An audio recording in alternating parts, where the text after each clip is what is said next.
The Fae-bound. Rite of the Wolf. Rite World, Book 8. Written by Juliana Haygert. Rite World. Narrated by Amanda Fichter and Devon Reinhardt.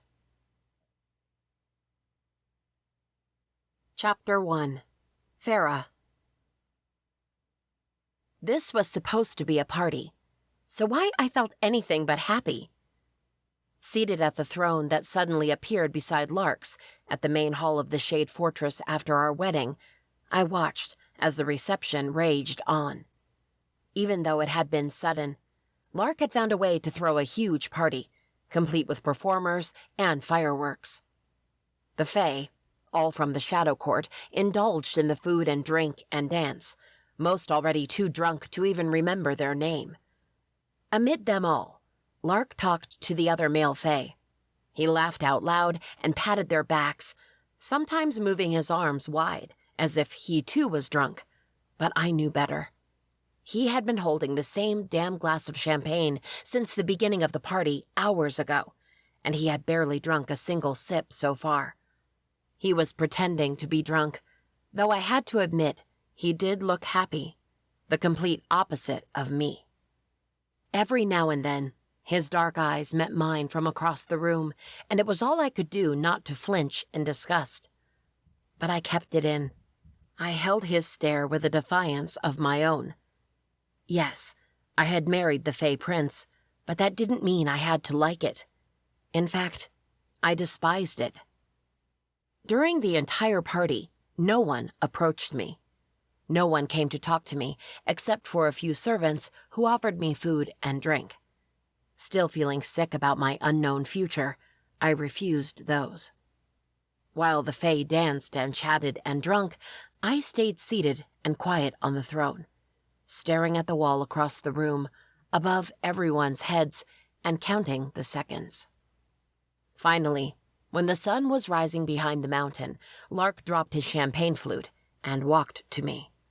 By now, there were only a handful of Fae still dancing on the main hall, while most of them had already left, or slept on the floor, too drunk to care.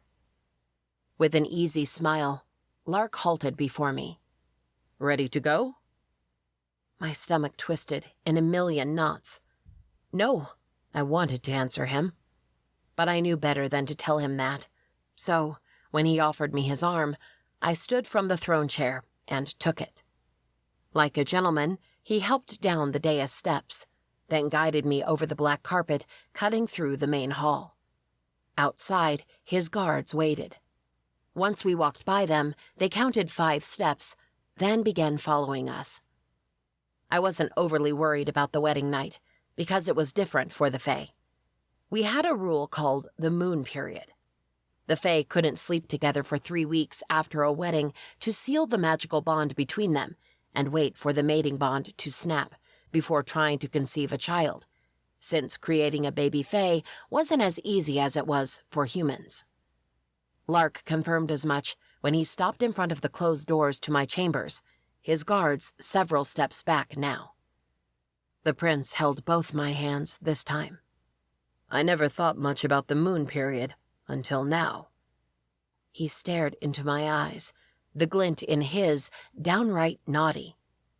"But I understand its importance. I want to have many sons with you, Pharah, and I'll respect the moon period." 2 feelings warred inside me. Relief that he wouldn't touch me tonight, but despair that soon the moon period would be over. And then, I didn't know how I would keep him away from me.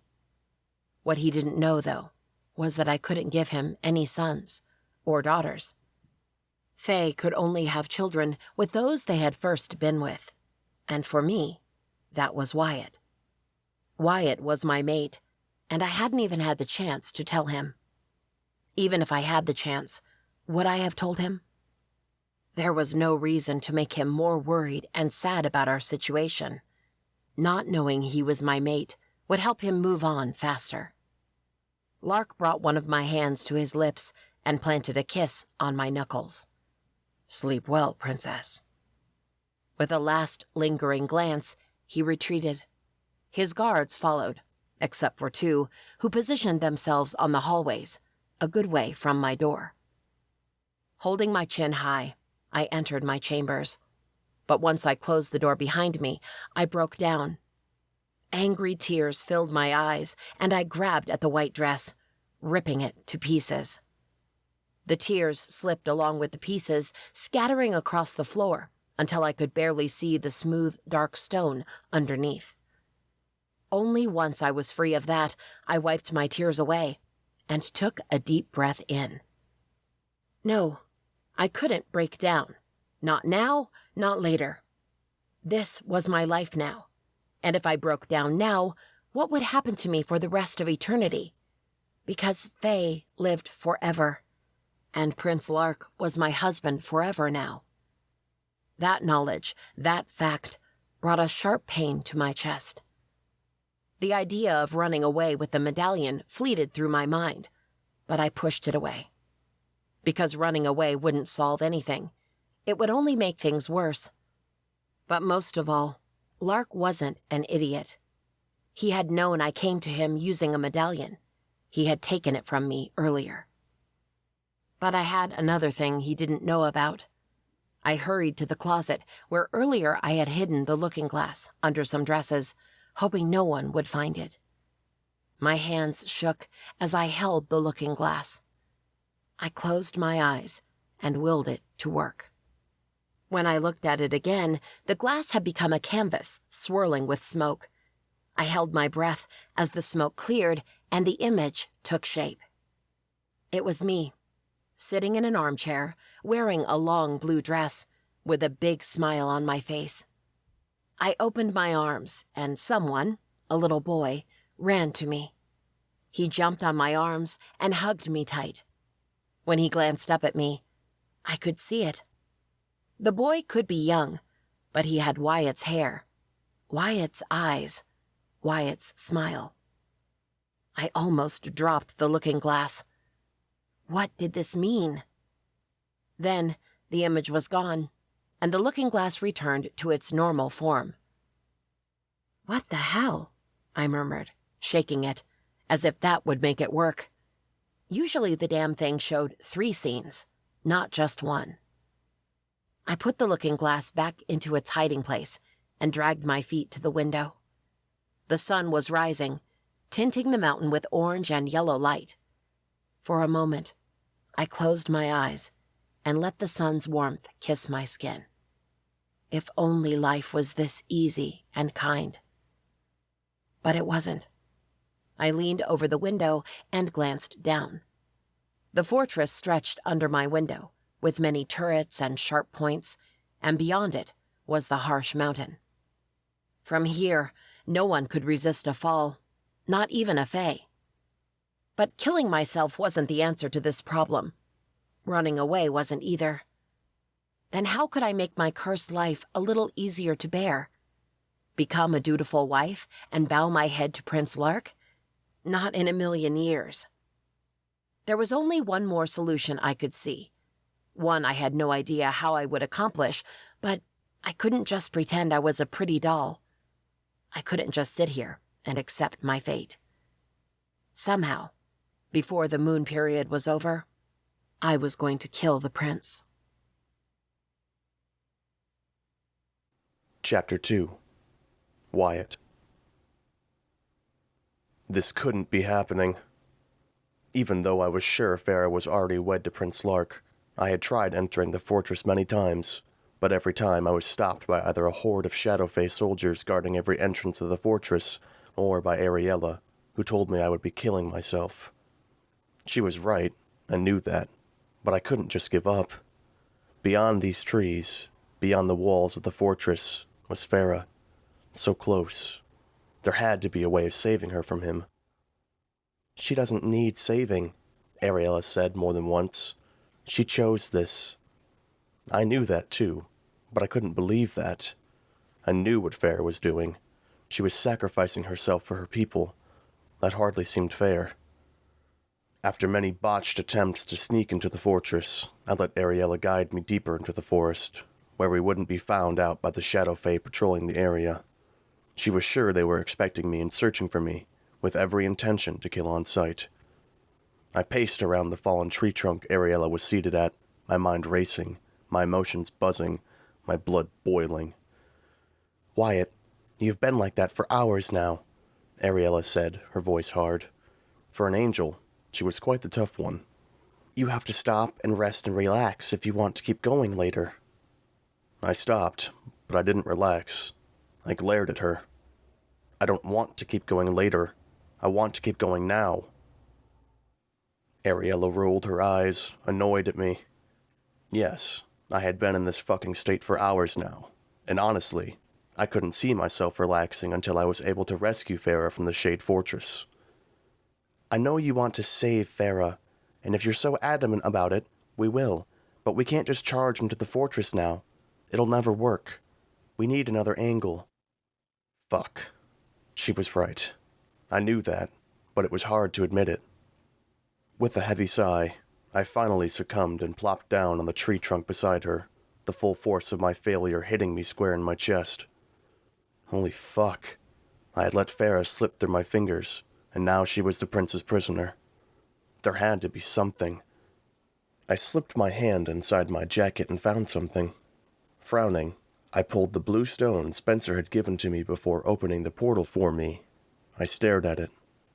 "Do you have any idea what this is?" I asked, showing the stone to Ariella.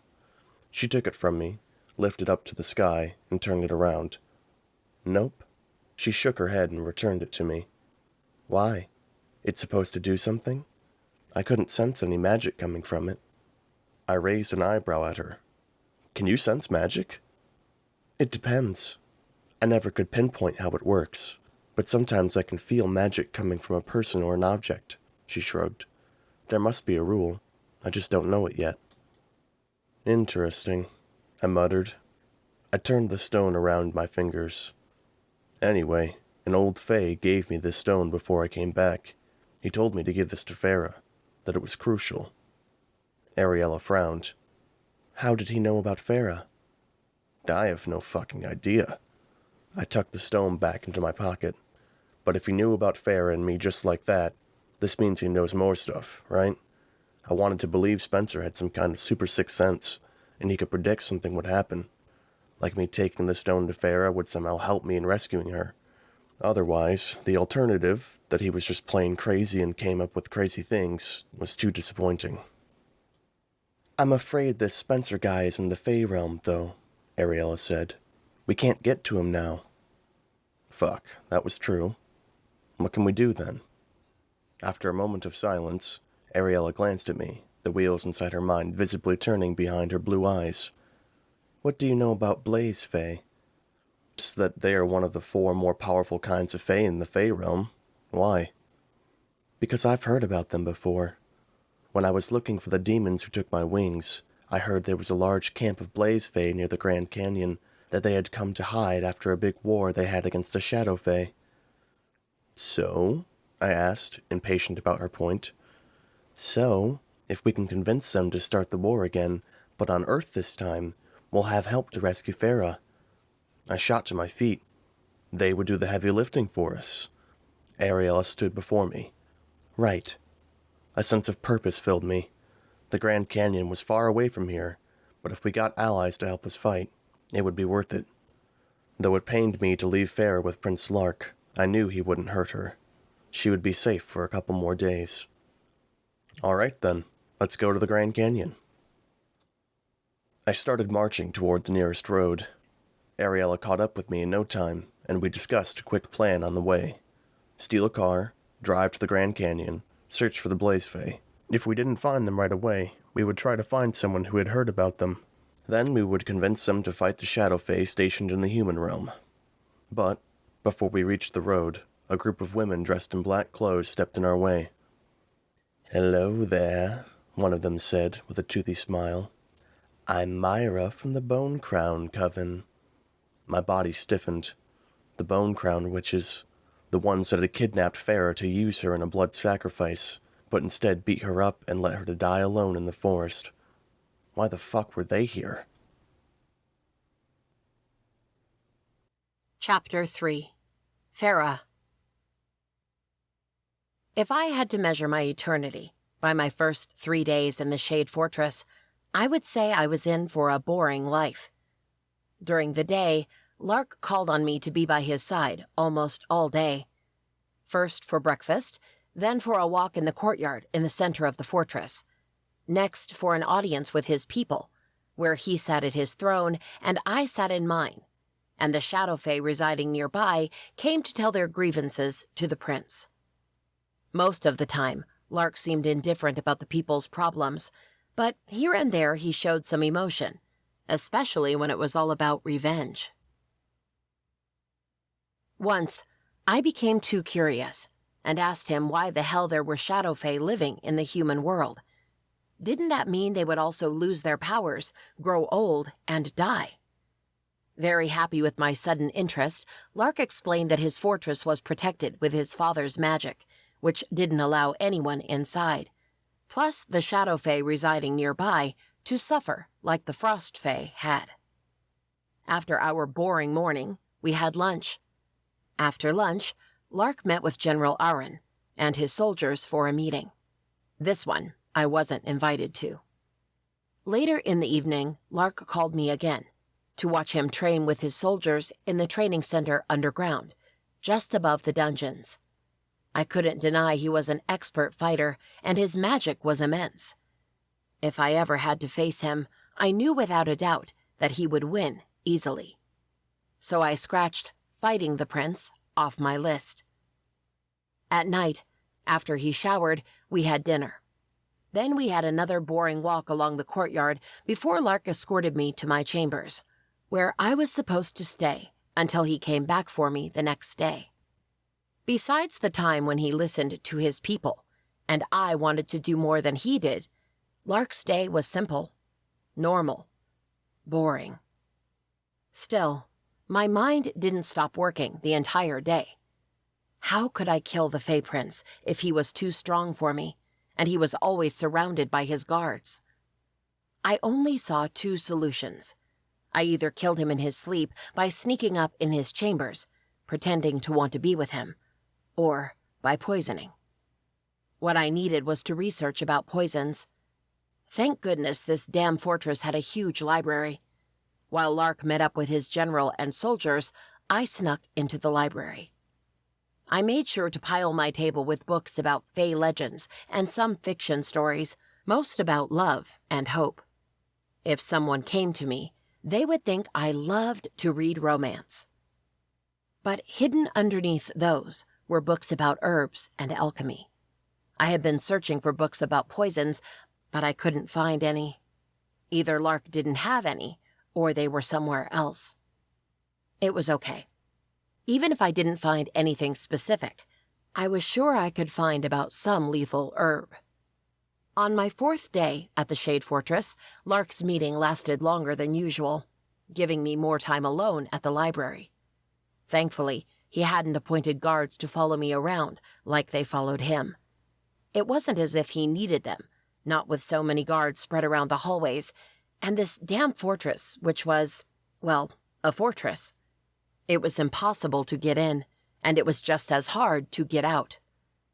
The library was endless, and while perusing, I did see some fiction books that caught my attention. If I ever had some leisure time, I would pick them up to read them. Alas, I didn't have any leisure time. Even if I didn't have what to do with my time, it would never be leisure, not while I lived in this place. With a sigh, I advanced toward another row of shelves. I had been exploring shelf by shelf, from top to bottom, and slowly covering the entire library. The books were divided into sections and topics, but sometimes I found a small area that seemed out of place. This would be so much easier if Lark had caught up with modern days and had a computer here, with all the books in the library on a database. I kept going, careful to read each one of the titles on the bindings, making sure I didn't miss anything that could be useful. After going through 3 long rows and finding nothing, I stopped and looked around. At this rate, it would take me a whole month to cover the entire library. I didn't have that time. In less than a month, the moon period would be over, and I had to kill Lark before that. This was ridiculous. Trying to change my strategy a little bit, I went to the very end of the library. I would start over from here, and then go row by row until I met where I last stopped. But it wasn't necessary. When I got to the end of the first row, I found a small section on magical potions and dark spells. Hopeful, I pulled out a handful of books and skimmed through them. Some had sections on poisons. A sudden eagerness filled me. I could do this. I just had to find the right poison. I sat down on the cold, dark stone floor and started browsing the books. It didn't take long. I finally found a poison that seemed strong enough to kill a powerful fae. But it took 2 weeks to brew and required 3 very rare ingredients: wolfsbane, dark mallow, and faerand. These herbs could only be found in the Fae realm, and I was stuck here, in this fortress in the human world. I clutched the book tight to my chest. Somehow, I had to find a way to get out and find these ingredients. Chapter 4. Wyatt. The muscles in my body tensed, and I stared down the 3 witches in front of us. Unfortunately, there was no way to measure how fucking powerful they were just by looking at them. "What are you doing here?" I asked. Myra cocked her head to the side. "Don't you know? I'm looking for the fae that escaped our clutches." "I don't know what you're talking about," I lied. I knew exactly who she was talking about. When I first met Pharah, she had been in a trap left by the Bone Crown witches. Myra took 1 step forward, her eyes gaining an amused glint. "I think you do." Beside me, Ariella stole a glance at me. I frowned, trying to choose my words carefully. "Haven't your coven helped Luana and Kieran?" Over 3 years ago, the Queen of the Bone Crown Coven had welcomed Luana and Kieran into their estate and helped them learn about Kieran's past. I thought you had turned a new leaf. A smile stretched over Myra's red lips. "What? Are you saying we're evil? We like to think of ourselves as neutral. We side with whoever has our best interest. In that case, we helped Luana and Kieran because it fit our own needs. And what's your excuse now?" "Now, we have some unfinished business with Pharah." Myra's smile faded. "Where is she?" "I don't know," I lied. Myra narrowed her eyes. "You're lying. Where are you hiding her?" I shrugged. "I'm not hiding her." That wasn't a lie at all. Myra didn't like my answer. She raised her hand and a ray of black magic shot out, coming for me.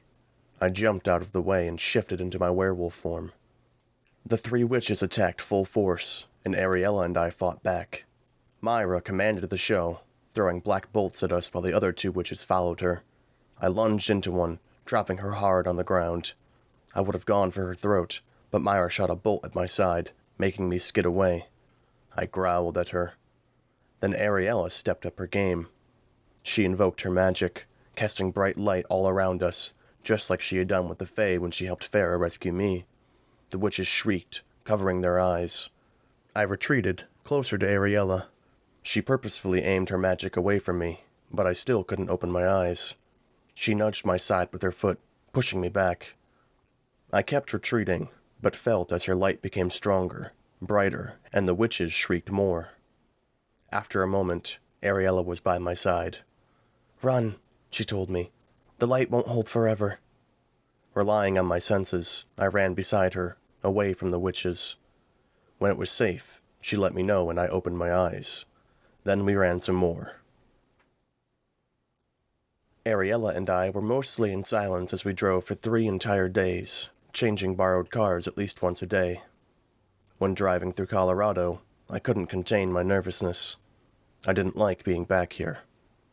"I see you're all jittery," Ariella said from behind the wheel. We had been taking turns driving every few hours so we could rest. "Is it because of the witches?" I shook my head. "No, I don't care about them. Even if they found Farrah inside the Shade Fortress, they had no way of getting to her." "Then what's going on?" I glanced out the window to the mountain range rising behind the road and let out a long sigh. About 2 years ago, I've gotten some trouble on this side of the country. I ended up pissing off some demons. That was putting it lightly, but I wouldn't bore her with my fucking story now. No one knew about it other than me and the demons, and I sure hoped it stayed forever like that. I just hope we don't run into them while we're around here. Ariella tisked. Well, too bad, because I'm looking to get some payback on demons, and I would gladly like to run into some. I snorted.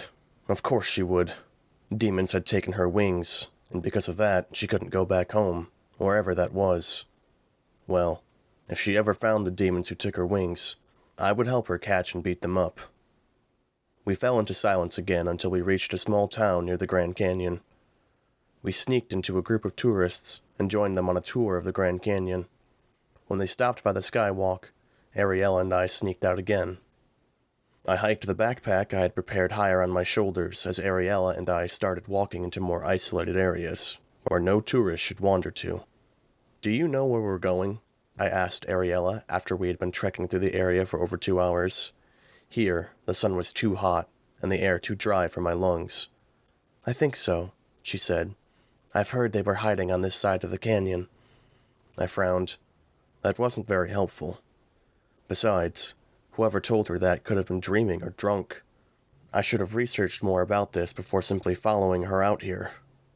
Another 30 minutes passed and the sun began setting. If we didn't find them soon, Here. Ariella stopped by a cliffside and pointed down. I rushed to her side and looked down at the canyon, and saw nothing. Hear what? She glanced at me. Oh, right. You probably can't see it. It's hidden with magic. But right down there, she pointed her finger down again, is a small town, and I believe the people living there are the Blaze Fae. Chapter 5. Pharah. I paced my room, my mind reeling. It had been another day since I found out which poison I could brew to kill the Fae Prince. But so far, I had no idea how I was going to get the 3 herbs I needed. My only idea so far was to sneak into the infirmary and the kitchen during the night, while most Fae were probably sleeping, and try to steal it. I would have to worry only about avoiding guards stationed at strategic places, and the patrols. But it was still too risky. The chances of me actually making it to the infirmary or the kitchen without being caught were very, very low. What other option did I have? A soft knock came from my door, and I didn't need to look up to know who it was. A small female Fae entered the room, with her head low, her shoulders hunched. She closed the door and approached me, her eyes on the floor. "I'm here to help you get dressed for dinner, Your Highness," she said, in a small voice. I grunted. Since before the wedding, I had gained a servant of my own, a young wind Fae who seemed to be scared of her own shadow. The Fae only spoke to me about getting dressed, doing my hair, or retouching my makeup. Nothing else. I didn't want to sit through another dinner with Lark, pretending to enjoy his company, or at least not mind it. A surge of anger and frustration rushed through me, but I kept it hidden. I couldn't lash out at this Fae. It wasn't her fault I was in this situation. I had made the damn deal with Lark. I had sealed my own doom. With another grunt, I stepped into my closet, the young Fae following me. She stopped behind me and started unbuttoning my dress. Though the many buttons would have been tricky, I felt it unnecessary to have a servant help me get dressed and undressed. I could very well put on my own clothes, do my hair, and apply my makeup. But I stayed quiet and just let her do it, since Lark put her up to it. I didn't want to anger him or draw more of his attention right now. The dress fell to my feet. I stepped away from it. The Fae leaned forward and picked it up. That was when I saw it. A purple bruise hiding on her back, near her shoulder blades, peeking from underneath her black uniform. I squinted. watching as she hung the dress on its place and started rummaging to find another. She lifted her arms, and her sleeve rode down a little, showing off another bruise, green this time, on her forearm. What was going on here? I opened my mouth to call her, but realized I didn't know her name. What's your name? The Fae stilled. Her hands froze over the dresses. Jenny, Your Highness. Jenny, I said, taking her hands into mine and turning her to me. I lifted the sleeve of her uniform, revealing even more green and purple bruises. What happened to you? She recoiled, stepping back and hiding her arms behind herself. She stared at the floor. Nothing, Your Highness. These don't look like nothing. A feeling I couldn't explain took hold of me. Jenny, look at me. The young Fae kept staring down. I don't want to order you to look at me. Please. With a sniffle, the young Fae finally rose her head and her eyes met mine. My heart squeezed at the sight of her unshed tears and the red bruise on her temple, and the small cut on the bridge of her nose. It's nothing, Your Highness, she insisted, her voice breaking. This was ridiculous. Who did this to you? The Fae returned her gaze to the floor. Jenny, tell me who did this to you. A sob ripped through her throat. It was Prince Lark, Your Highness. I clenched my fists and gritted my teeth. It was all I could do not to go after him right now and accuse him of being worse than a monster. How did it happen? I asked, my tone soft. Jenny hesitated, but finally said, My family and I lived in the Fae realm, but we had a lot of debt. My father was caught gambling, trying to pay off the debts, but he just got drunk, buried us under more debt, and started a fight with a high-ranking officer from the king's army. She wiped at the tears rolling down her cheeks. My entire family was arrested. My father was executed, and my mother, my sister, and I were sent here to work as servants in the prince's fortress. Where are your mother and sister? Dead, she said, with another sob. Prince Lark likes to gather the servants with criminal pasts and teach them a lesson. She gestured to her wounds. Many of them don't survive. My stomach curled at the thought. That's absurd. I hurt for Jenny, but her predicament gave me an idea. She looked young and naive, probably gullible. Maybe I could enlist her to help me find the ingredients for the poison, though I didn't trust being outright about it. Instead, I plastered a fearful expression on my face. I didn't know about this violent side of the prince. He's very eager to have a son, but... I rubbed my hand over my belly. I'm afraid it will take a long time, and he'll show his discontent about it by using his fists on me too. Jenny's eyes widened, meeting mine again. He wouldn't beat you up, Your Highness. He loves you. I fought a grimace. I didn't think the sick bastard loved me. I thought he was obsessed with me, in a twisted, sick way. I don't want to risk it. Then I lowered my voice, as if this was a huge secret.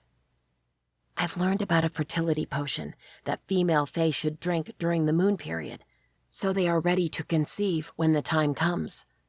However, I can't prepare this surprise for Lark if he sees me picking out herbs from the fortress's supplies. I paused, batting my eyelashes at her with a demure smile. Would you help me? Would you get the ingredients for me? Jenny frowned, but then nodded. If it means the prince will be happy with you and won't ever hurt you, I'll do it. I sighed in relief. Wonderful. I turned back into the bedroom and picked up the list I had hidden inside the nightstand's drawer. These are the 3 ingredients I need. I offered the paper to Jenny. But remember, this is a secret, a surprise for the prince. No one should see you gathering the herbs." With a small grin of her own, Jenny picked up the paper. "I can do it." She folded the paper and slipped inside one of the pockets of her uniform. I smiled at her, as if I had found my new best friend. I felt bad for using her, but for some reason, I knew I could trust her with this. Finally, I was seeing a light at the end of the tunnel. Chapter 6. Wyatt. It didn't take long for the Blaze Fae to realize they weren't alone in the canyon. As Ariella and I approached their hidden town, which I still couldn't see, a handful of soldiers, all dressed in dark red uniform, ran to us, pointing their spears at our chests. "Who are you?" a male Fae with long brown hair asked. "I'm Wyatt. This is Ariella," I said, putting on my best business mien. "I'm here to talk to your leader." The male Fae frowned, considering. After a minute, he nodded once. "Follow me." He turned and started walking deeper into the canyon. Ariella and I fell into step behind him, and the other soldiers flanked us. They lowered their spears, but kept them close and ready.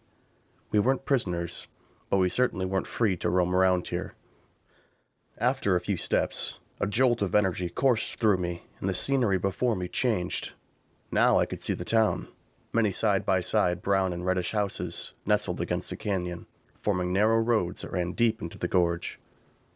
Soldiers patrolled the street, while Blaze Fae spied from their houses as we walked by one of the roads. We were escorted to what I thought was the center of the small town, where a bigger building stood in front of a large square. "This way," the Fae guiding us said, gesturing to the front doors of the building. We stepped into a foyer that opened up to several doors. He took us through the one on the back, the largest one. Inside was a meeting room with a long rectangle table and a high chair at one of the ends. A male Fae with a few wrinkles and long red hair stood from his chair, followed by a young female Fae on his right side. They stared at us with inquisitive eyes. "What's going on?" the red-hair Fae asked. The other Fae lowered his head. "Lord Alice, this werewolf and this fallen angel asked to see you." Beside me, Ariella seethed.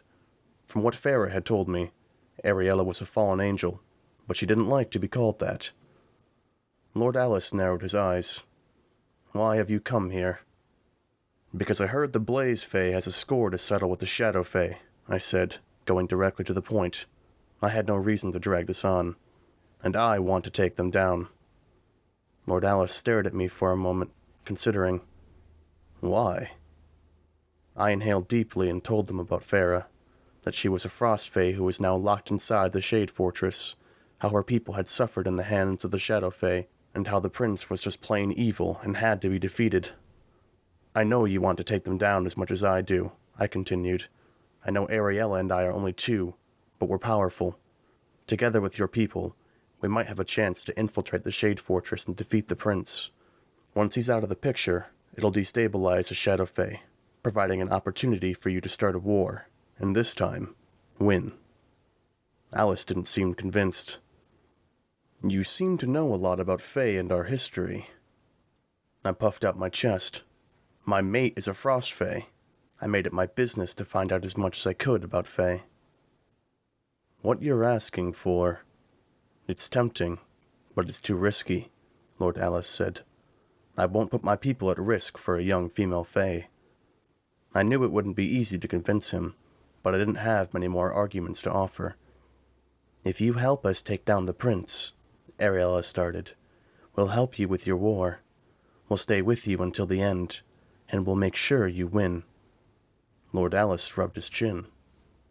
The young female Fae leaned closer to him and whispered something so low even I couldn't hear it. She had the same red hair as Lord Alice, though hers was tied into a long braid. Lord Alice nodded at her. "My daughter, Caden, has an offer." She turned to her, her amber eyes blazing. "We won't give you an army, but we'll join you in your quest. If we infiltrate the Shadow Fortress and kill the Shadow Prince, then we'll wage war against the rest of the Shadow Fae, and you will join us." I clenched my teeth. Just one fucking Blaze Fae? Well, it was better than nothing, but probably not enough.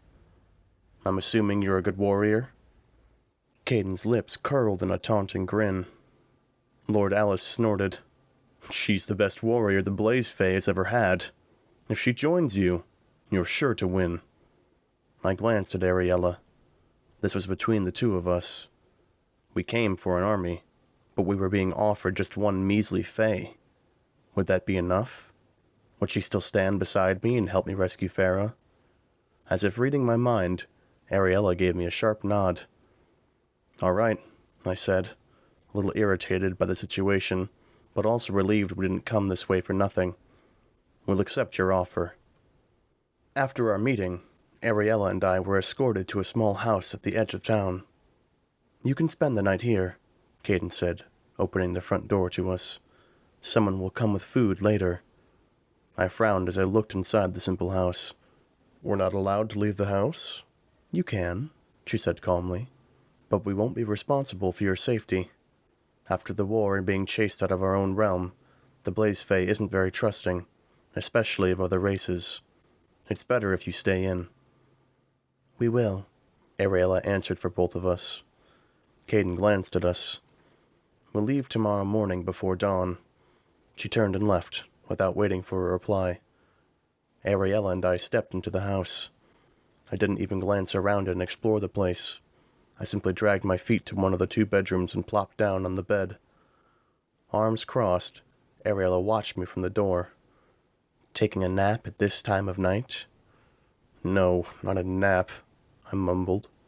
After so many fucking days driving like crazy and being worried out of my mind, my body was exhausted.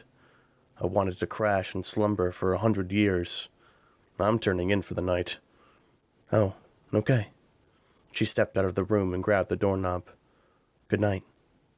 The door closed with a soft click, and I closed my eyes, willing sleep to come take me and shut down my many thoughts.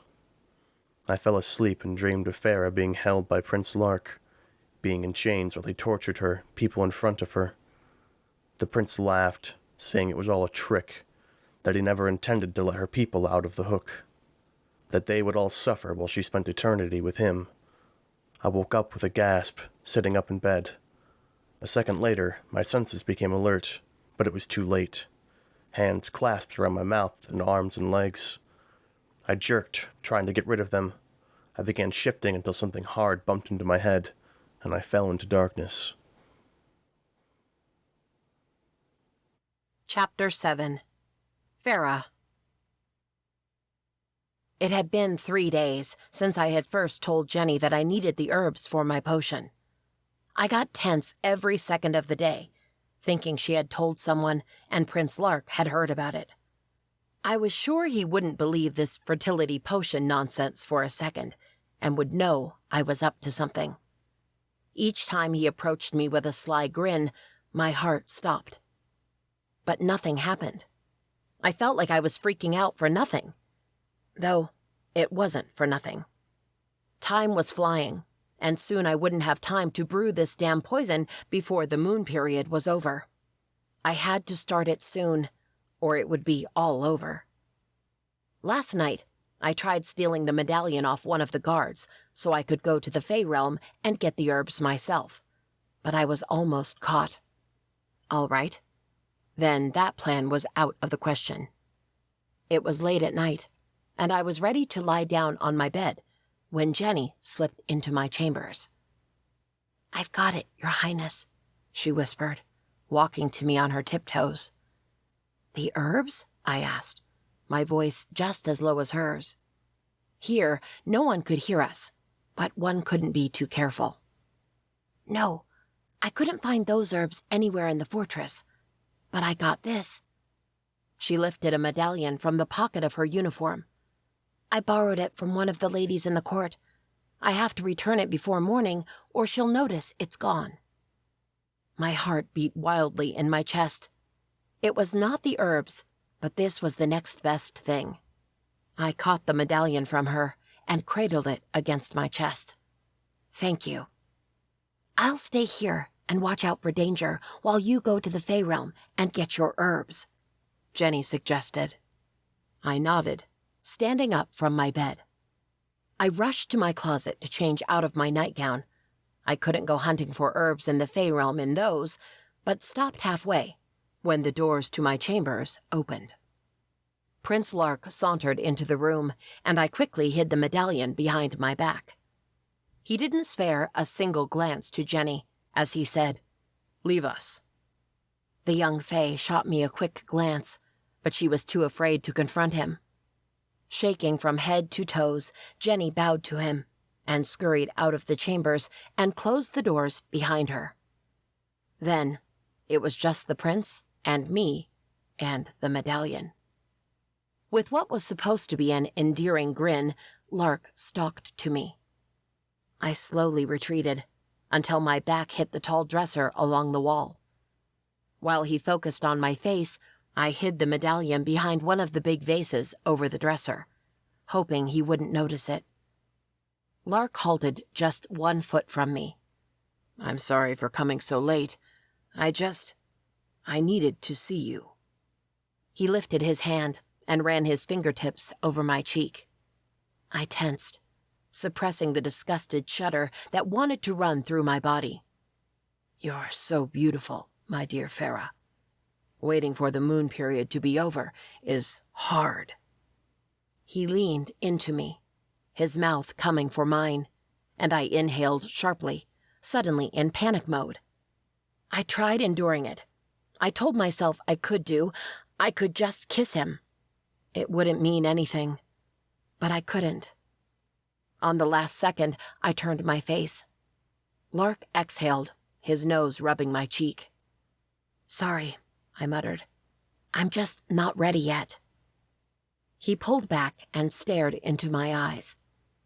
"You have a little over 2 weeks to be ready," he said, a new hard edge to his voice. He took a step back. "Good night, my dear Pharah."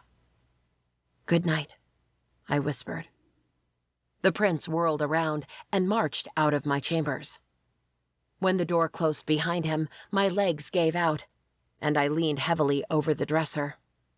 I couldn't keep doing this. I could barely kiss him. I couldn't even consider the idea of sleeping with him. And once he found out I couldn't give him children, what would he do? Punish me? Torture me? Kill me?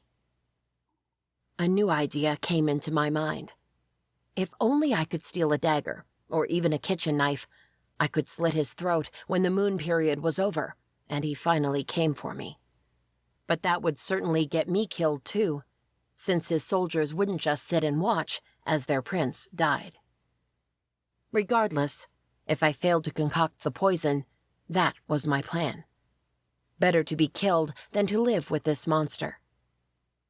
With renewed purpose, I grabbed the medallion from its hiding place and opened the portal to the Fae realm. I stepped through, determined to find all the herbs I needed. Chapter 8. Wyatt. Before I opened my eyes, I first noticed the fucking ache on the back of my head. What the...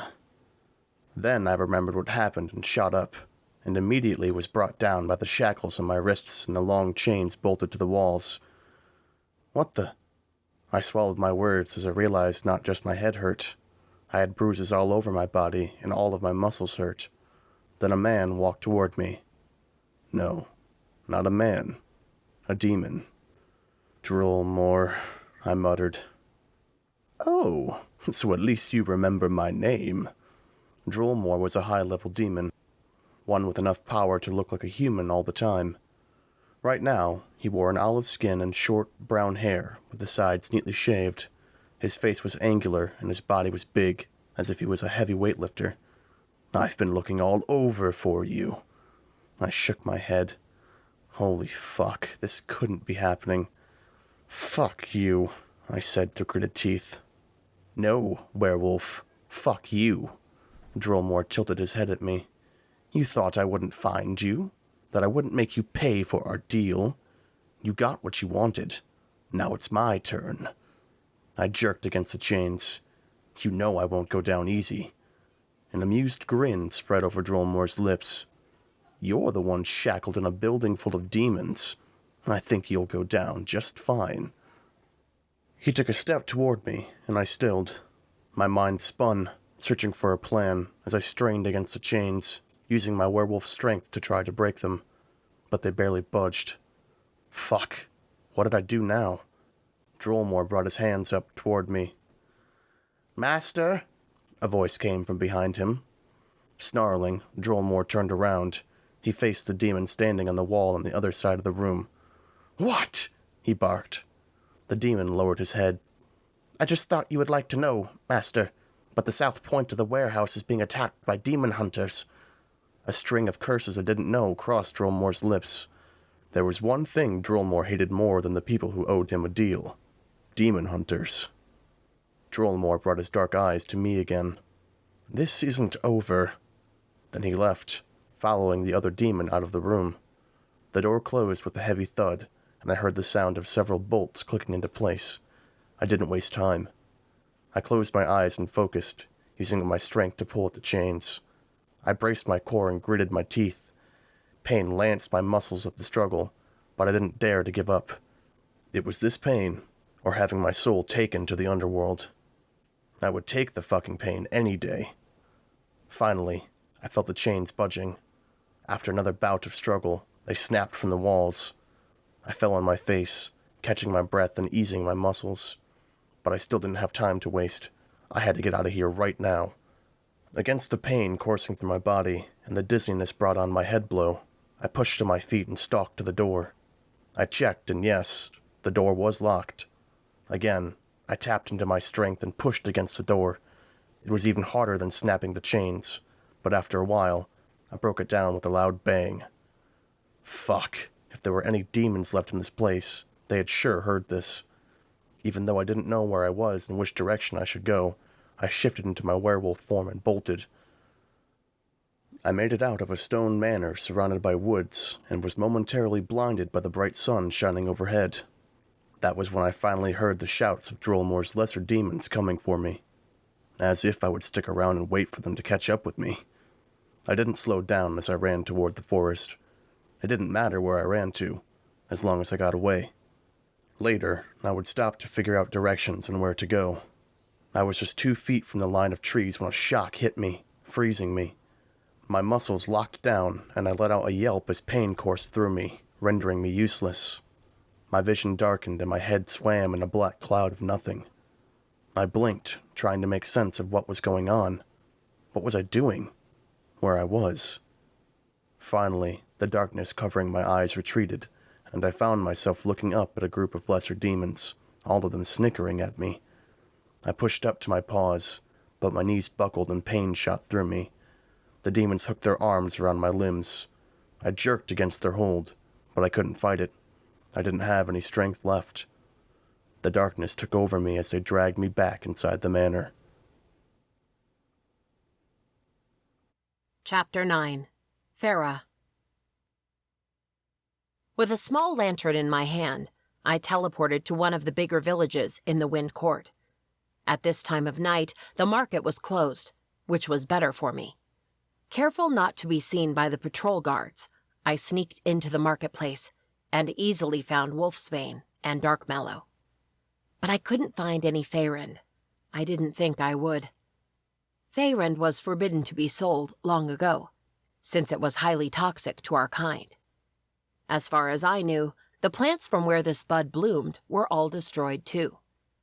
Still, I had hoped some vendors would have a stash hidden to sell behind the authorities' backs. Or they hid it very well and I couldn't find it. Or they really didn't have it. Either way, I was out of luck. Without any other ideas, I trudged into the forest to look for the plant.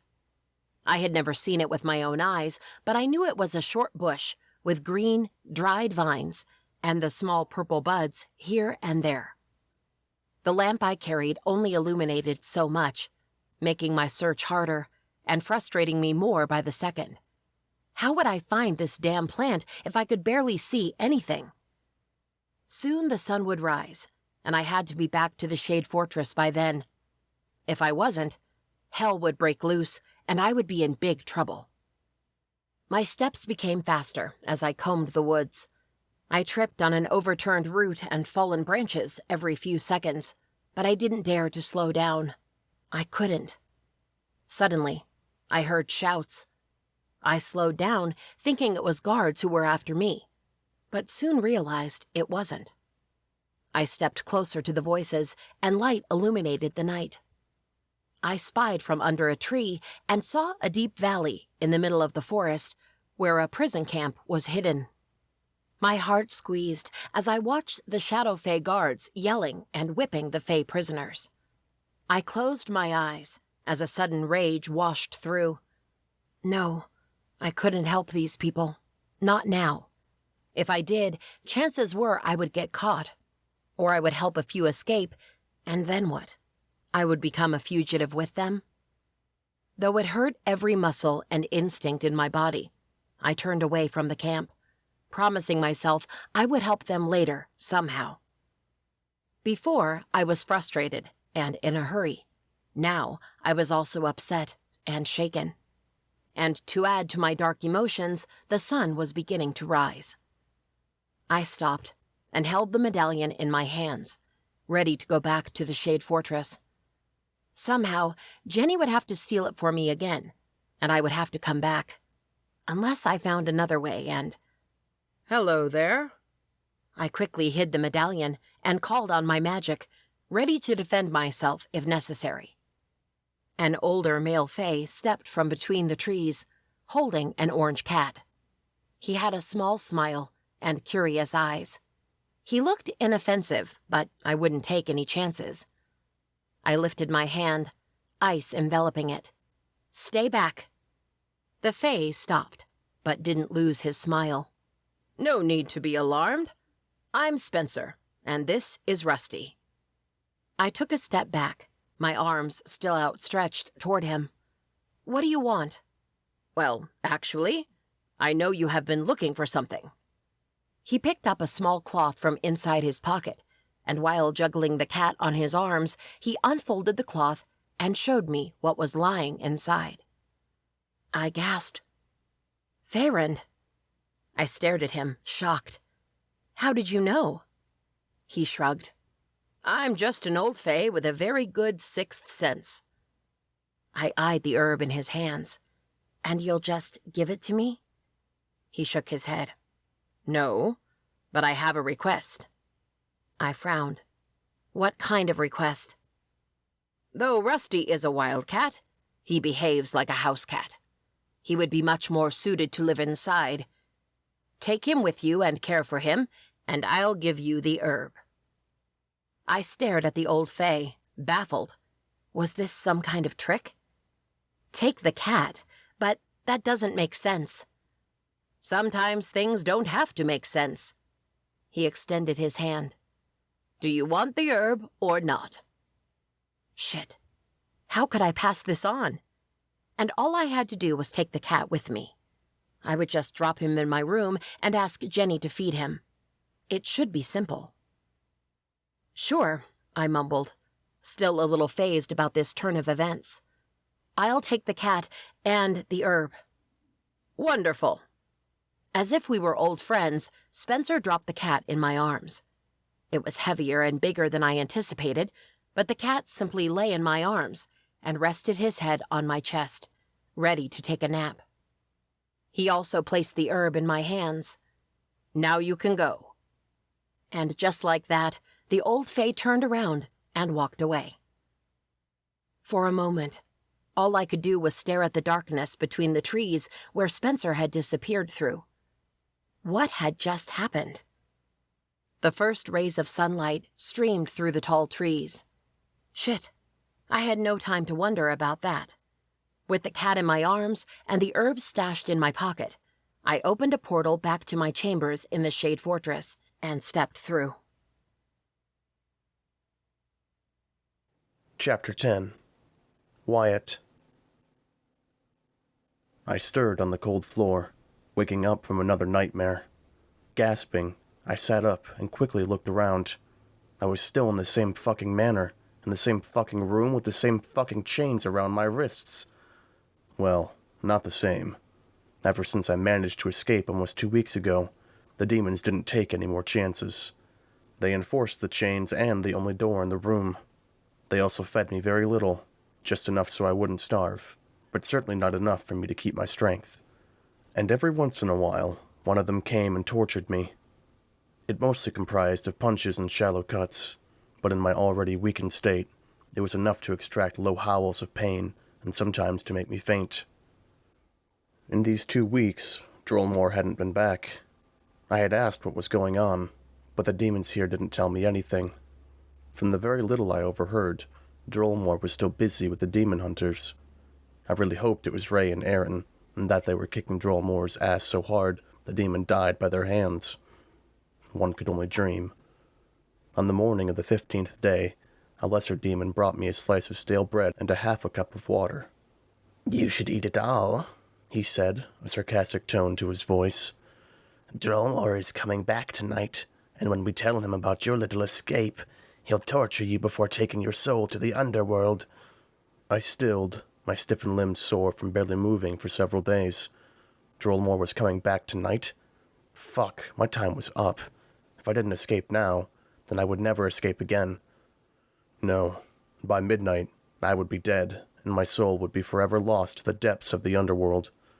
I jerked against my chains in a vain attempt to break them. Laughing, the demon stepped out of my room and locked the door. I ate the bread and drank the water, barely able to hold on to things and take them to my mouth with the tight chains, but I needed all the strength I could get right now. All day, I waited for the demons to come back and bring me more food. When they came, I would do something, anything. I would make one of them approach me, and I would somehow wrap the chain around his neck. He would have the keys to my chains and I would escape. But no one came. Desperation was growing inside me when I heard noises from outside. First, it seemed like someone ordering the demons around.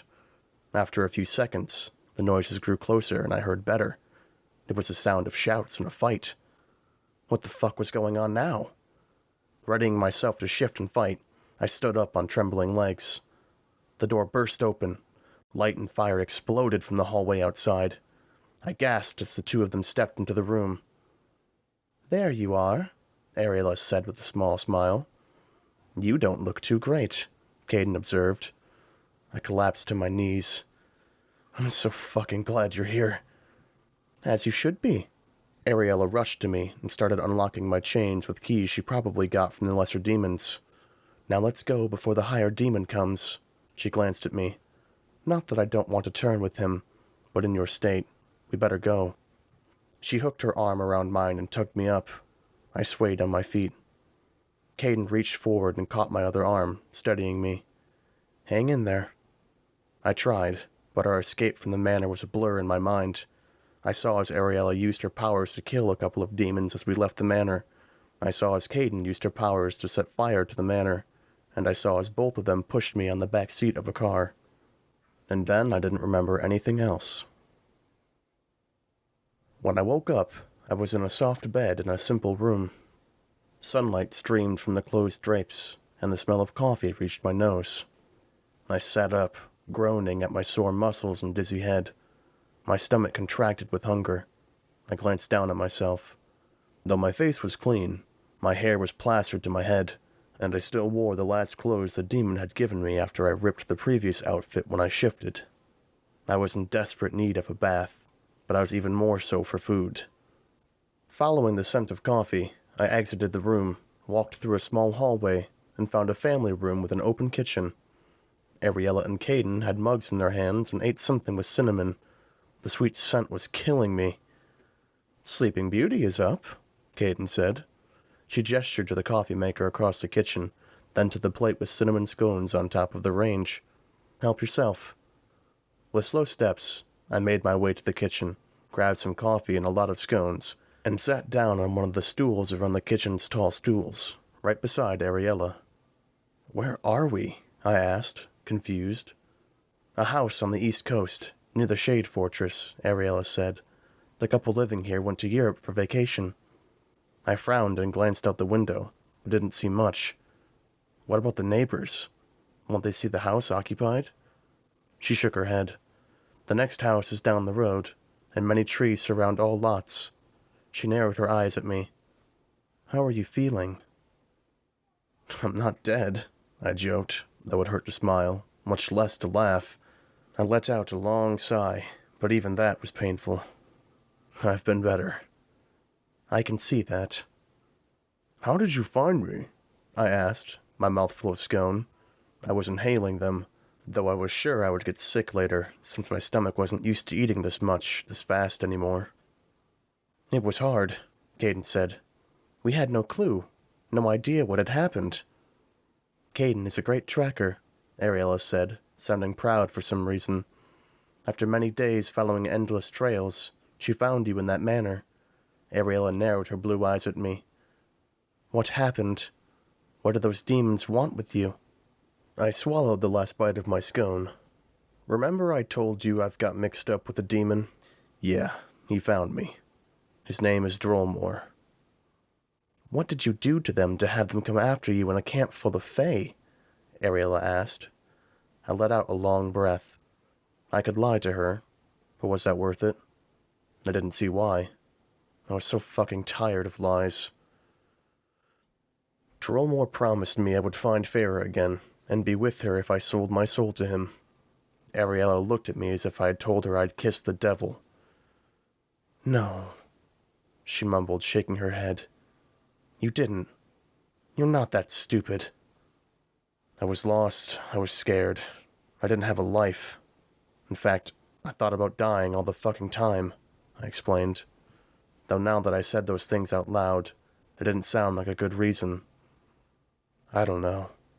He found me when I was at my lowest, and he made me a deal that seemed like it could change my luck, despite the outcome. I can't believe you're that stupid, Ariella said, her eyes shining with disgust. She hated demons with a vengeance, and now that she found out I had sold my soul to one, she probably hated me just as much.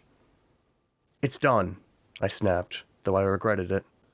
I could have found Farrah by myself if I had only stopped moping and done something about it. All I can do now is run from him and hope he never catches up. Ariella stood from the table and took several steps back. I'm not sure I can help you anymore. What? You have to! I rose from my seat but didn't approach her. If you don't help me, help us, we can't take the Shadow Prince down. We need to rescue Farrah. Please. She glanced at me as if I was a bug that didn't deserve living. I understood how bad all of this sounded to her, but fuck it, she had to understand. At the time, I had no other choice. It was that, or simply die at the streets, killed by demons in a senseless death. I'll help you, but for Farrah, not you, she said, her tone hard. But you have to promise me one thing, though. When we rescue Farrah and we're all safe, you're going to tell her about it. Fuck. Did I have to?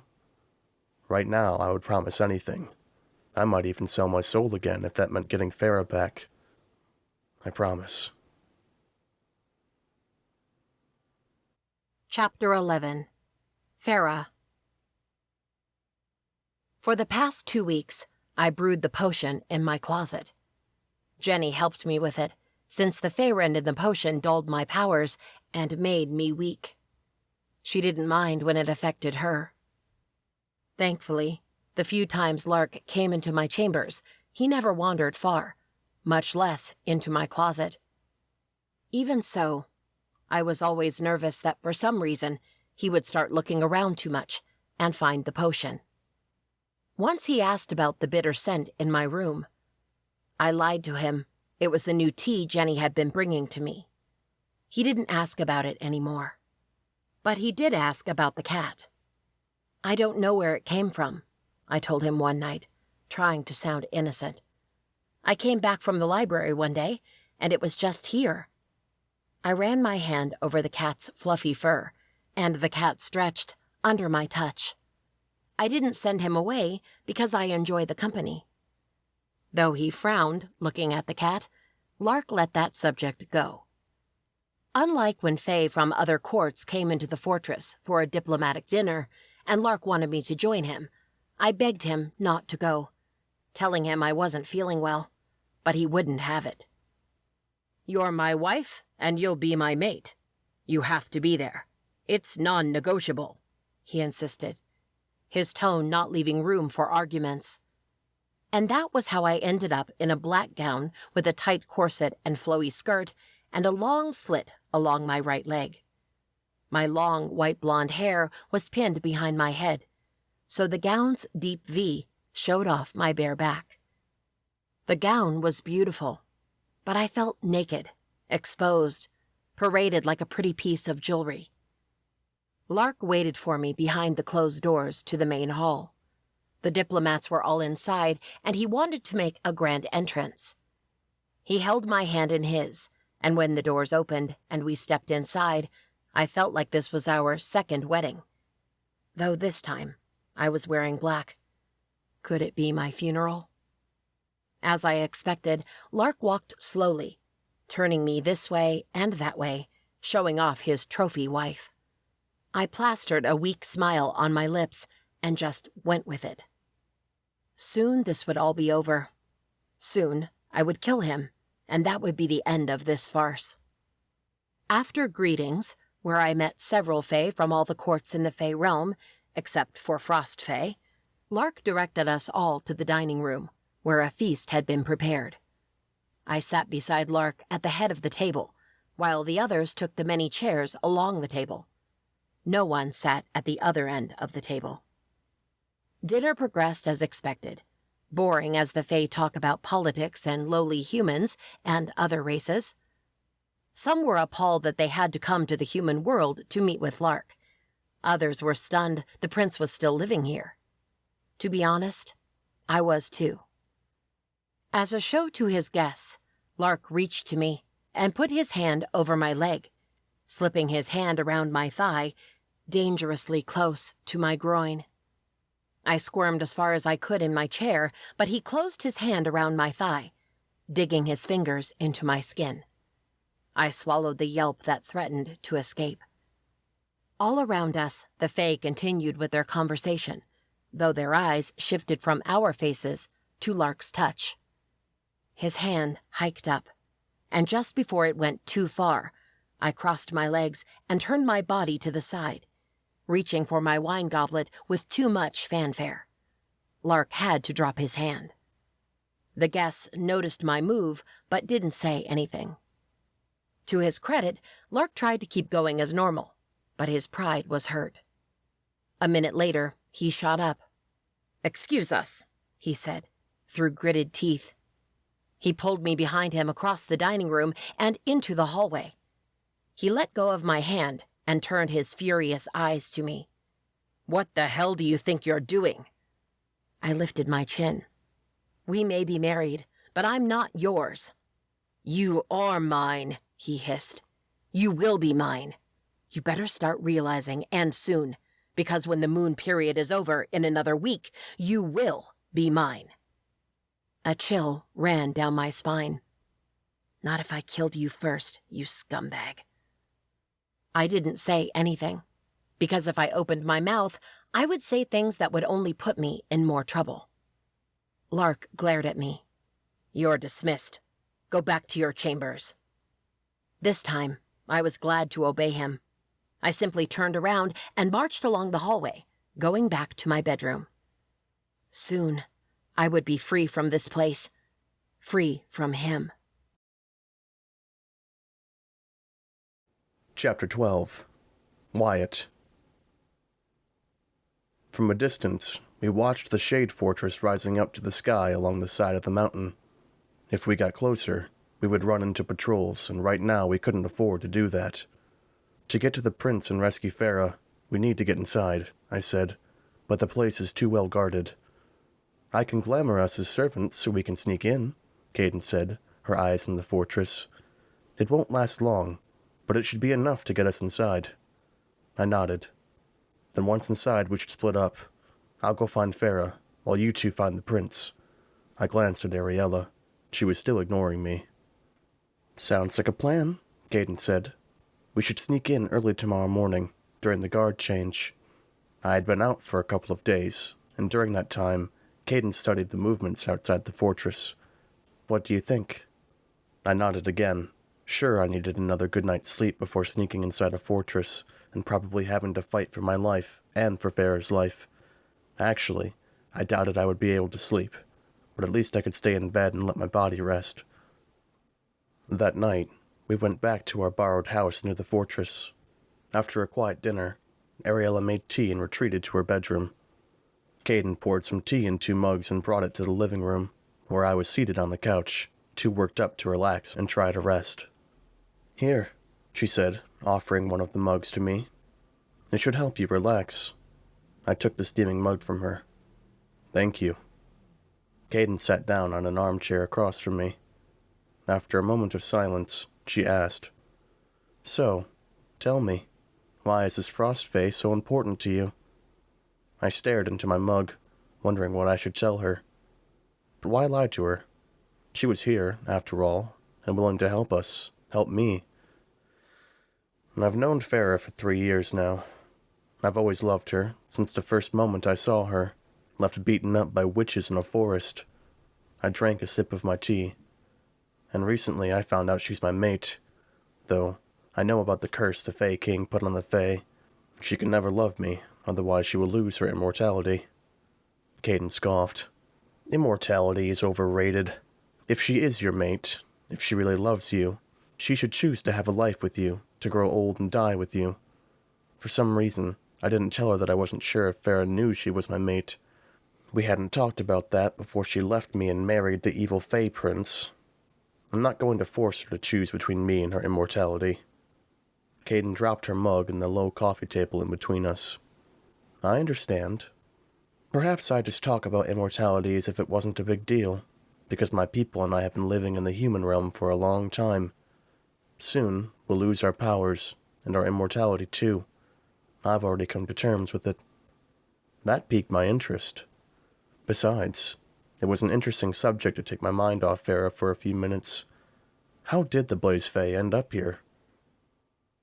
"Alas, my father, used to be king of the Fae," she said, her tone bitter. "He was a good king, but he trusted easily. One of his advisors set him up, a web so intricate no one saw it until it was too late. He almost killed my father, but I was able to steal him away from the castle before that happened. The Shadow King killed most Blaze Fae, so he ended up fleeing the Fae realm altogether." She paused. I felt like a coward running like that, but I couldn't just stand there and watch my people get killed. "You planned on attacking back?" I wasn't asking, but she nodded all the same. "At first, I thought we could regroup, get stronger, and fight back. But our numbers were small, and our Fae became afraid of the power of the Shadow King. So we ended up just settling here, hidden in that canyon." She lifted her amber eyes to me. "Until you came to ask for help." I nodded. "Still, it's just the 3 of us against a fortress full of Shadow Fae. If we plan it right, we can do it." The conviction in her gaze, in her voice, stirred something in me. I wanted to believe in her more than I believed in my own wishes. After Alos, you would be the Fae Queen. Again, I didn't ask, but Caden confirmed with a bob of her chin. "I'll do everything I can to help you restore your throne." It was a promise, and I hoped to keep this one. Chapter 13. Pharah. Not long after that failed dinner party Lark threw to his diplomats, the poison was ready. In the middle of the night, I carefully poured some of the poison into a glass vial and put it inside my pocket. It was late, but I knew that tonight Lark was busy with the new diplomat who had come to speak with him from the Fae realm. He would be late to his chambers. I could easily lie I wanted to see him, to wait for him at his chambers, and slip the poison into his wine, the one he drank day and night, proclaiming it was energizing. In the morning, he would wake up, take a sip, and fall dead. I snuck out of my chambers, relieved Lark thought the fortress was already well guarded and hadn't ordered guards to stay outside my doors. I walked down the hallways, avoiding the patrols and areas where I knew guards were positioned. Though, as I rounded a corner just before the stairs that led to the fortress's highest floor, where Lark's chambers were located, voices reached my ears. I stilled, afraid of being discovered. "Soldier came back a few hours ago," a voice said. I recognized it. It was General Aron. "The camp is secure, and the Frost Fae are all submissive, as planned." My stomach dropped. What? "Good," someone else said. It was one of Lark's advisors. "I knew they wouldn't rebel for long. They can't. They have nowhere to go. How about Daly? He was beaten up into submission. I don't think he'll be a problem, at least for a while." I pressed a hand over my mouth as shock and rage mixed within me. "With him down, the other Frost Fae won't do anything," the advisor continued. "They will be quiet, little prisoners, as they should be." My hands curled into fists. I wanted to storm out of my hiding place, lunge on these two Fae, and kill them on the spot. So Lark had lied to me. He had said Daly and the other Frost Fae had returned home and were free. Well, they had returned home, but now they were all imprisoned in a prison camp. My rage took the best of me, and I advanced, intent on torturing them both and ripping every one of their muscles while they screamed and begged me to stop, and footsteps sounded from behind me. I quickly ducked under an archway and quietly opened a door, which I knew led to an empty guest bedroom. I closed the door and waited, listening for the steps and the voices to fade away. My heart racing, my vision swimming in red fury, I leaned my back against the wall beside the door and tried to calm down. But I couldn't. I wouldn't calm down, not entirely. I clutched the vial with poison inside my pocket. Now, more than ever, I wanted to kill the damn Fae Prince. It wasn't just because I couldn't stand staying by his side for eternity anymore. It was for his lies, for my people, for everything. He was just as evil as his father. And he would die tonight. I waited a while longer inside the bedroom, until I was sure the guards and the others had moved on. Then I continued my trek to Lark's chambers. Thankfully, when I arrived there, no one was standing outside his door, which meant he was still somewhere else in the fortress. I reached for the knob and twisted it. I gasped in surprise when the door opened. I was actually expecting it would be locked, and I would have to use my powers to unlock it. Counting my blessings, I tiptoed in his bedroom and found the bottle of wine waiting for him on the side table of a large leather armchair on the corner of the room. Holding my breath, I opened the vial and poured the poison in the wine. I sniffed it, making sure the scent wasn't detectable. It wasn't. With a small smile, I left his chambers and sneaked back into my own. Now all I had to do was wait. By tomorrow morning, the Fae Prince would be dead. Chapter 14. Wyatt. The sun was rising when Ariella, Caden, and I donned glamour of servants, waited for the change of guards, and sneaked into the fortress. That had been easier than I thought it would be, but it hadn't been the first time we had done something similar. When Farrah, Juliana, and I had come to find the Dagger of All Hunting 3 years ago, we had entered the fortress much in the same way. The problem wasn't really getting in the fortress. The problem was getting the fuck out. But I wouldn't worry about that now. Now, all I cared about was finding Farrah. As soon as we arrived in the servants' wing inside the fortress, Ariella and Caden went to one side, and I went to another. "Good luck," I whispered to them, before parting ways. Ariella didn't even glance my way. I couldn't blame her. I wasn't mad that she was mad at me. I was just upset.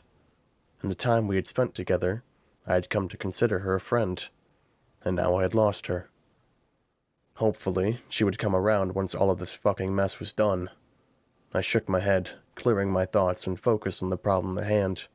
As a servant, I made my way up the stairs, into the main level of the fortress. I tensed as I walked by a set of patrols, but no one stopped me. I let out a long breath of relief, until another male face stepped into my way. "What are you doing here?" He wore a uniform like a servant's one, but his was more elaborate. His ranking among the servants was higher. "All servants are to report to the courtyard immediately."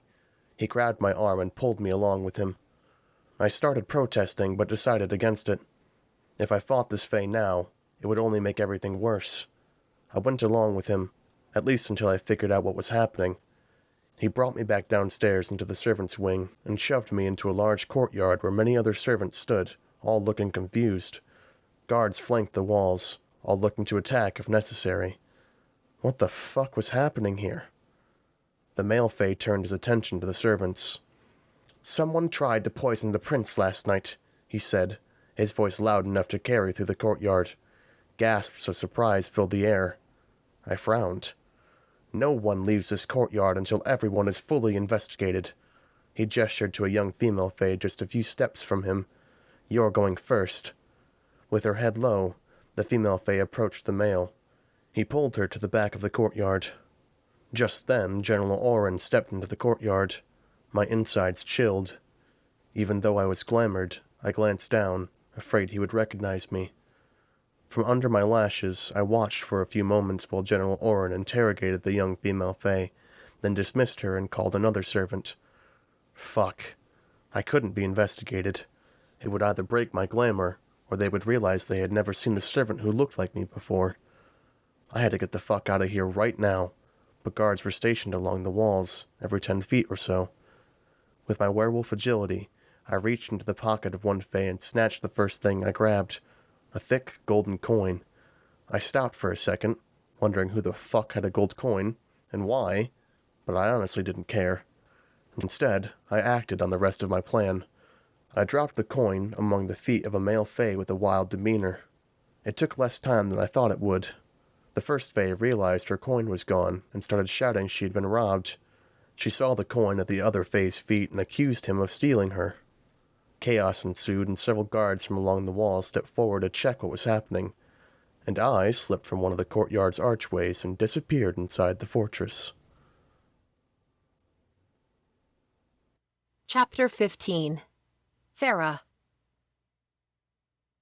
I jolted out of bed as the doors to my chambers burst open. "What is going on?" I asked, sitting up.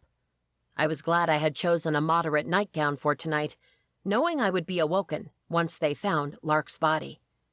The cat let out a shriek and jumped off my bed, where it had been sleeping at my feet, and disappeared from sight, just as 4 soldiers walked in my room, then parted ways, standing guard on the side. A moment later, Prince Lark strode in my chambers. "What?" I schooled my expression to remain cool, lest he saw the shock now coursing through me. "My dear Pharah," he said, as he halted just a couple of feet from me. "Someone tried to poison me a couple of hours ago." What? I willed my voice to be surprised by such revelation. "What happened?" "I had company," the prince explained, his tone amused. He thought I didn't know he still took innocent female Fae to his bedroom almost every night. "She drank from my wine before me, and within seconds, she was dead at my feet." I put a hand over my mouth. "That's horrible." "I agree," the prince nodded. "The fact is, someone inside this castle tried to poison me, and we're intent on investigating everyone until we find the culprit." His dark eyes held on mine. "You wouldn't mind if my guards searched your bedroom, would you?" "Of course not." I gestured wide. "Go ahead." I mentally gave myself a pat on the back for having gotten rid of everything before I went to bed last night. The 4 soldiers rummaged around my chambers, looking under and behind every piece of furniture and painting and other decorations. They searched my bathroom and my closet, and found nothing. Prince Lark hissed. "I'm so sorry I doubted of you," he said, his voice almost earnest. He snapped his fingers, and a male Fae was brought into my room, being held by the arms by another 2 soldiers. I stood up, as the Fae's desperate eyes met mine. "Who is this?"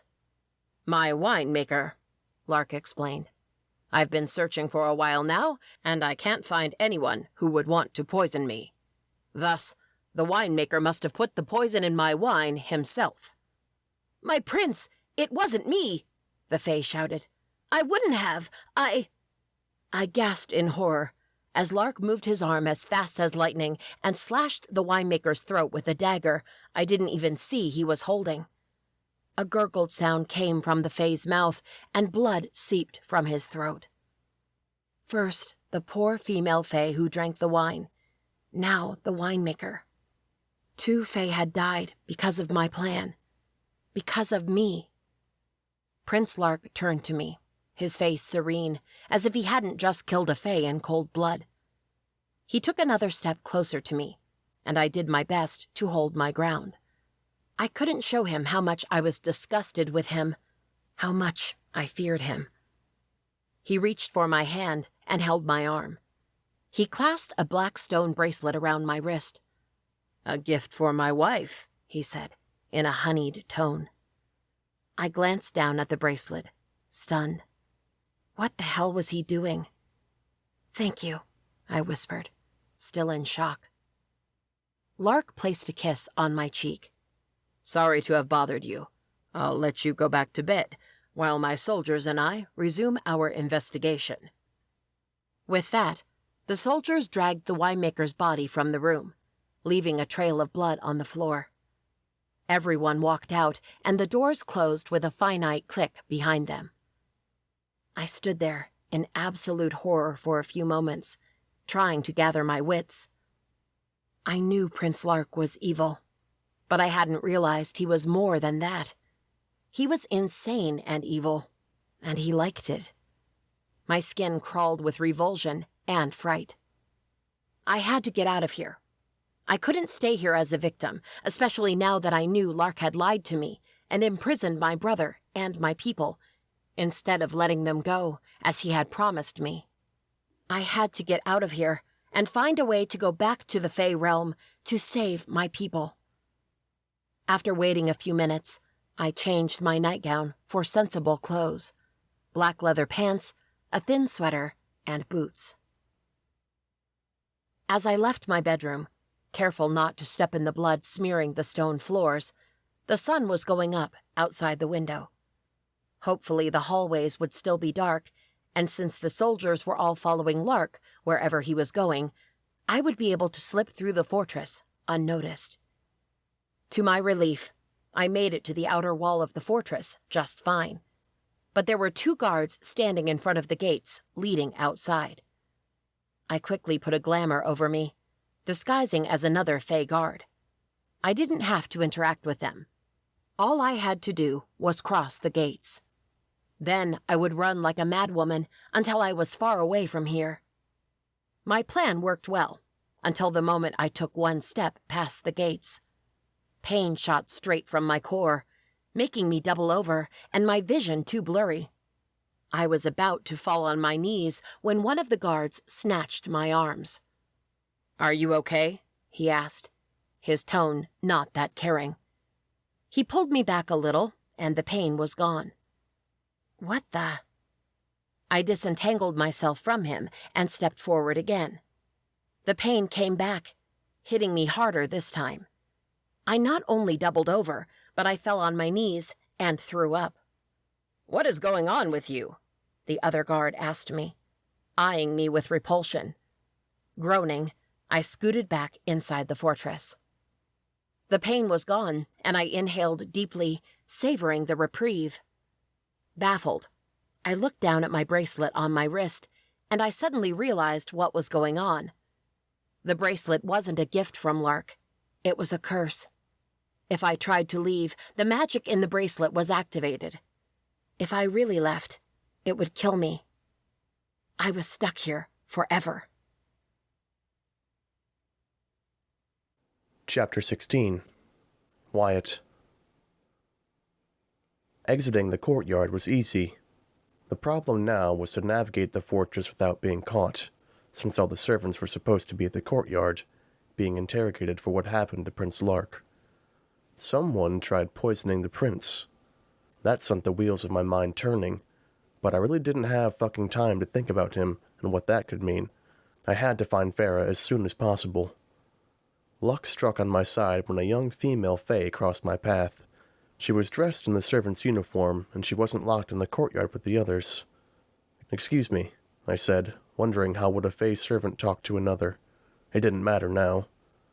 I'm new here, and I was sent to check on the princess, though I've been getting easily lost around the fortress. Could you please tell me the way to her chambers?" She eyed me with wariness, but after a short hesitation, she pointed down the hallway and gave me directions to the 3rd floor. I thanked her and rushed through the hallways, following her directions.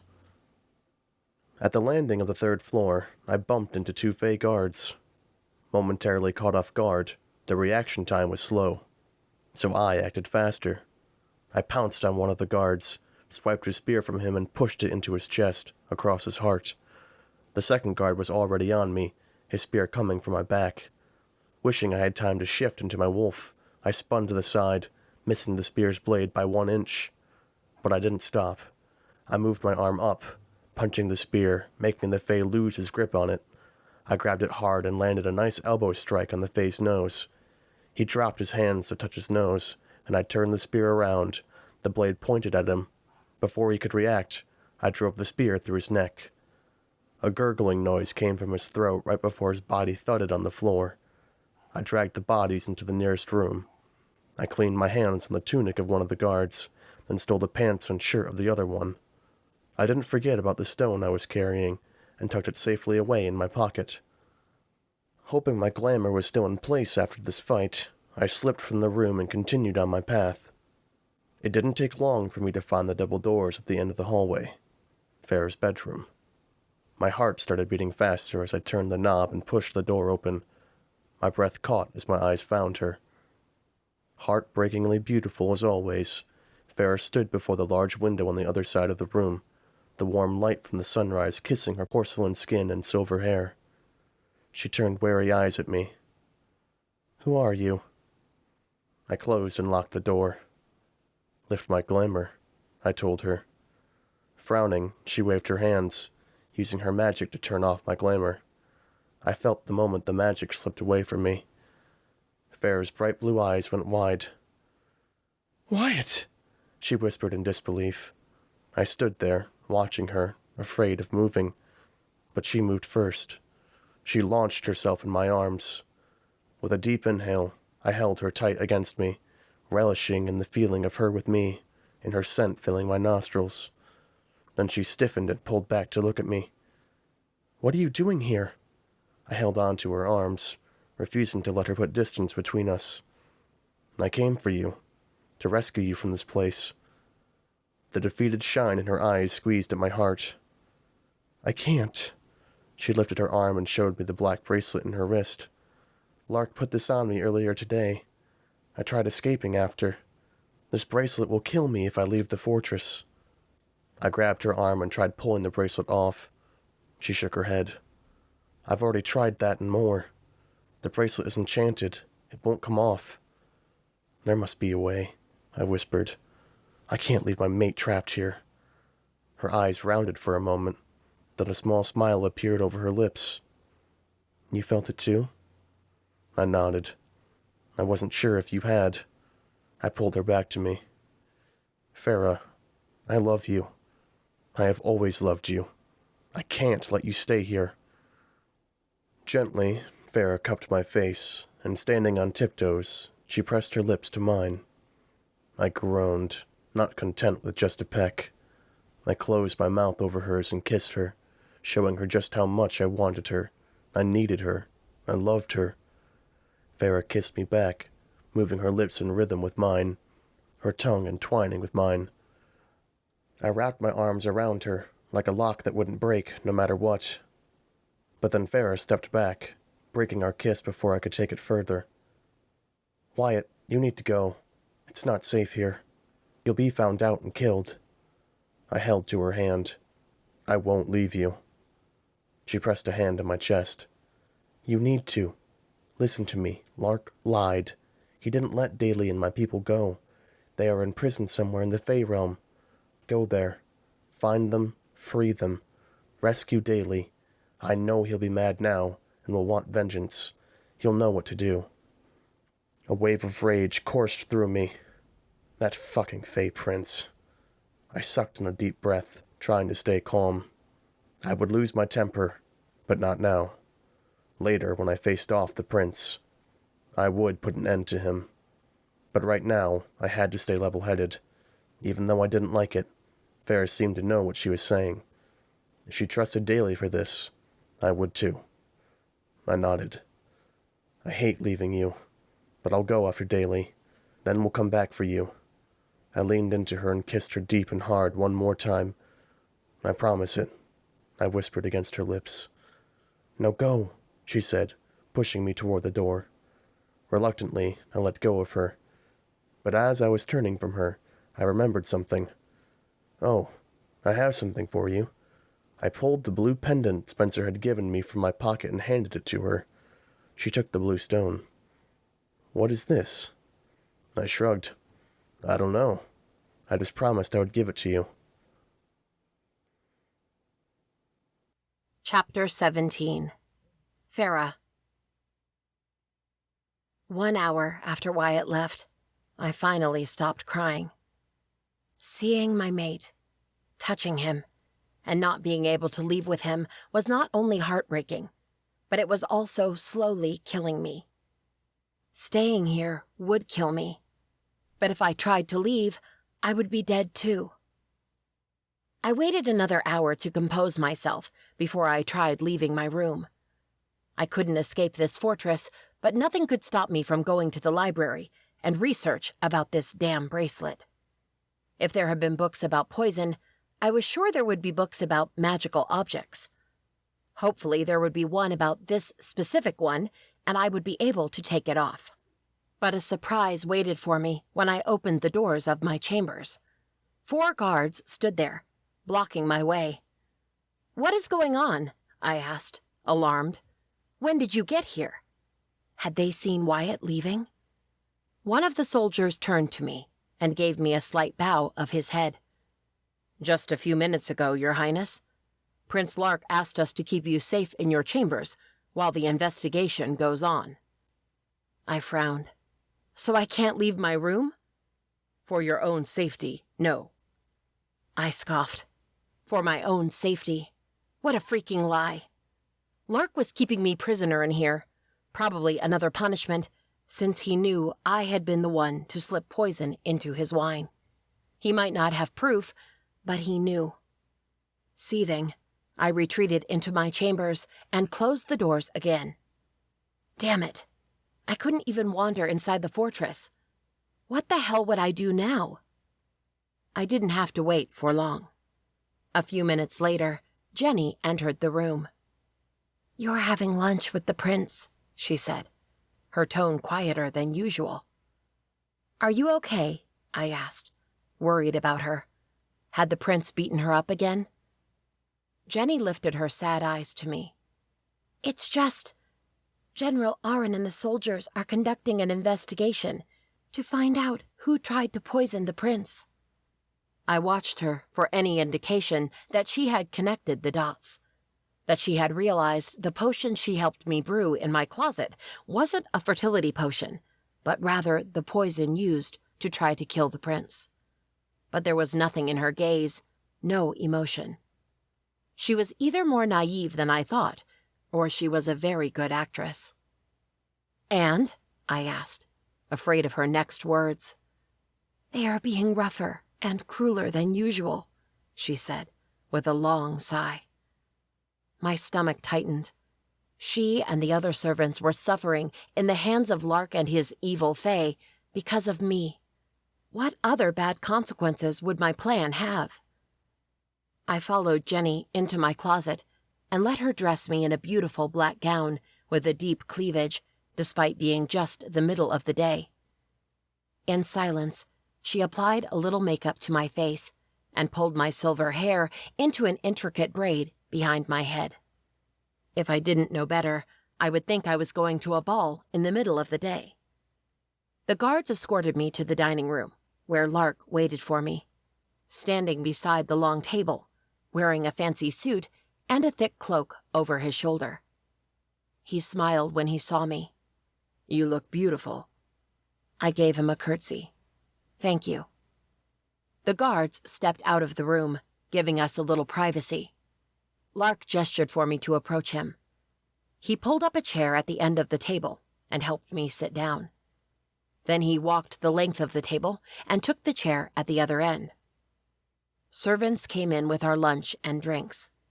Meanwhile, Lark talked to me about random things: the weather, a big battle against demon hunters and demons in the middle of the country, some unquiet witches who seemed to be stirring up trouble not far from here, and finally, his investigation. By then, the servants had already brought dessert. With the spoon in my hand, I picked on the fragrant chocolate cake, but I didn't feel like eating when Lark's dark eyes gained a somber glint. He pushed up from his chair and stalked toward me. He grabbed the chair to my right and turned it toward me. He sat on it and leaned closer to me. "Let's stop playing games," he said, his tone cold. "I know it was you who put the poison in the wine." My breath caught. I knew he knew, but I didn't think he would actually say it to my face. I preserved my honor and didn't deny it. Instead, I lifted my chin. "And?" "The servant and the winemaker were warnings," he continued. "If you continue in this fool's quest of killing me or leaving this place, more Fae will die. You'll just be leaving a string of bodies behind you." He reached over and ran his fingertips along my arms. What was supposed to be seductive felt disgusting and brought fear to my core. "You belong to me, Pharah, and you'll never be able to escape. You should have understood that by now." He leaned even closer, his breath washing against my shoulder. I suppressed a shudder. "In a couple of days, the moon period will be over, and after you're pregnant, I know you won't be going anywhere." He placed a hand over my belly. I tensed. "Not when I can use our child as leverage." I snapped my face to him. He would use a child to blackmail me in behaving. More than ever, I was glad I couldn't have Lark's children. Finally, he pulled back, a wicked half-grin in his lips. "You're excused to go." He gestured to the doors. "Just know that you aren't allowed to go anywhere in the fortress without guard supervision. And you'll be kept locked in your chambers at all times, except for when I call on you." He waved his hand, dismissing me. "Now go." For a moment, I couldn't move. All I could do was stare at him, at his wickedness, at his pleasure in being so evil. Then I forced myself to move. I would rather stay locked in my room than anywhere near this vicious prince. I stood and walked to the door without sparing him a word or a glance. The moment I stepped out of the dining room, 4 guards flanked me. I didn't pause. I didn't acknowledge them. I just kept moving, trying not to break down, as hopelessness filled my heart. With a heavy sigh, I entered my room and stood just behind the door, listening as it was closed and locked, the clicking sound echoing in my ears. Now all I could do was wait and pray that Wyatt found Daly, and they came up with a magnificent plan to rescue me. Chapter 18. Wyatt. After leaving Farrah's chambers, I found Ariella and Caden rushing through the corridors. "What happened?" I asked, confused with their worried eyes. "We failed," Caden said, her tone flat. "We couldn't even get close to the prince with this poisoning attempt." Ariella glanced behind me. "Where's Farrah?" My shoulders sagged and I shook my head. "She can't come." "What?" she almost shrieked. "I'll explain when we're out of here," I pressed. I looked around. How are we going to leave this place? Caden waved her hands and I felt the jolt of magic coursing over my skin. "We're all guards now. Better make our way to the nearest gate and run." We did exactly that, and with all the soldiers' attention on the poisoning investigation, it was easy enough to fool them and exit the fortress. Once we were far enough, Caden withdrew our glamour, and when we stepped inside the house we were borrowing, Ariella turned to me. "Now explain," she said, her tone as cold as her silver eyes. I let out a long sigh and explained about the bracelet the prince had clasped around Farrah's wrist and what happened when she tried leaving. Then I told them about Daly and the other Frost Fae. "Prince Lark went back on his word," I continued. "He imprisoned Daly and the others in the Fae realm. They are back in the Fae realm, but they aren't free." Ariella cursed under her breath. "So what? We're going to rescue them?" "That's what Farrah asked," I said. "She thinks Daly and the Frost Fae can help us. With their numbers, we can invade the fortress and defeat the Shadow Prince and his soldiers." Caden started pacing in the middle of the living room. "That wasn't what I signed up for. The agreement was to come here and deal with the Shadow Prince right away." "I know, but unfortunately, things changed." I looked at her, hoping she saw how fucking desperate I was. "Please, take us to the Fae realm and help us free the Frost Fae." Caden stopped facing and closed her eyes tight. She groaned, then returned her eyes to me. "All right." It wasn't hard to find the Frost Fae in their prison camp. By now, the entire Fae realm had heard about the camp, since it was used as an example, showing all Fae what would happen to them if they didn't behave as they were expected to. We hid behind the top of a hill and spied out the clearing ahead, where a large prison held out the Frost Fae. The cages were probably 8 to 9 feet high and hundreds of feet wide, divided into sections I couldn't make out yet. From here, all I could see was that the Frost Fae was separated into 3 groups, all in the west corner of the cages, while Shadow Fae patrolled the inside and outside of the prison. "How many Shadow Fae?" Ariella asked. "Too many," Caden said. "Anyone have a good plan?" I asked. "There won't be a good plan, but I have a half-assed one," Caden said. "Ariella and I will go to the west side of the prison and create a distraction. Most of the guards should go our way. Then you sneak into the prison and free the Frost Fae." I frowned. "How will I sneak into the prison?" She grabbed a small rock from the ground and wrapped her hand around it. An orange shine peeked from in between her fingers. After, she ripped a corner of her tunic, wrapped the stone around it, and offered it to me. "Press it against a lock, or even a metal bar. It'll melt and you'll be able to get in." I got the stone from her. After a quick nod of agreement, Caden and Ariella ran out, rounding the hill and going to the other side of the camp. Keeping myself hidden behind tall blades of grass and bushes, I approached the prison as much as I could and waited. I was starting to think both women had been caught when I finally heard it, an explosion coming from the other side of the prison. Chapter 19. Pharah. All I could do was pace around my bedroom and hope for a miracle. Despite knowing better, I stopped every few minutes and tried pulling the damn bracelet off my wrist. And each time, it remained intact. I scoffed. Why did I even bother trying? I knew it wouldn't come off so easily. If only I could go to the library and research some books. The cat meowed, giving me a fright. Sometimes I forgot he was even here, the damn animal. All he did was slumber on the armchair in the corner of the bedroom or over my own pillow.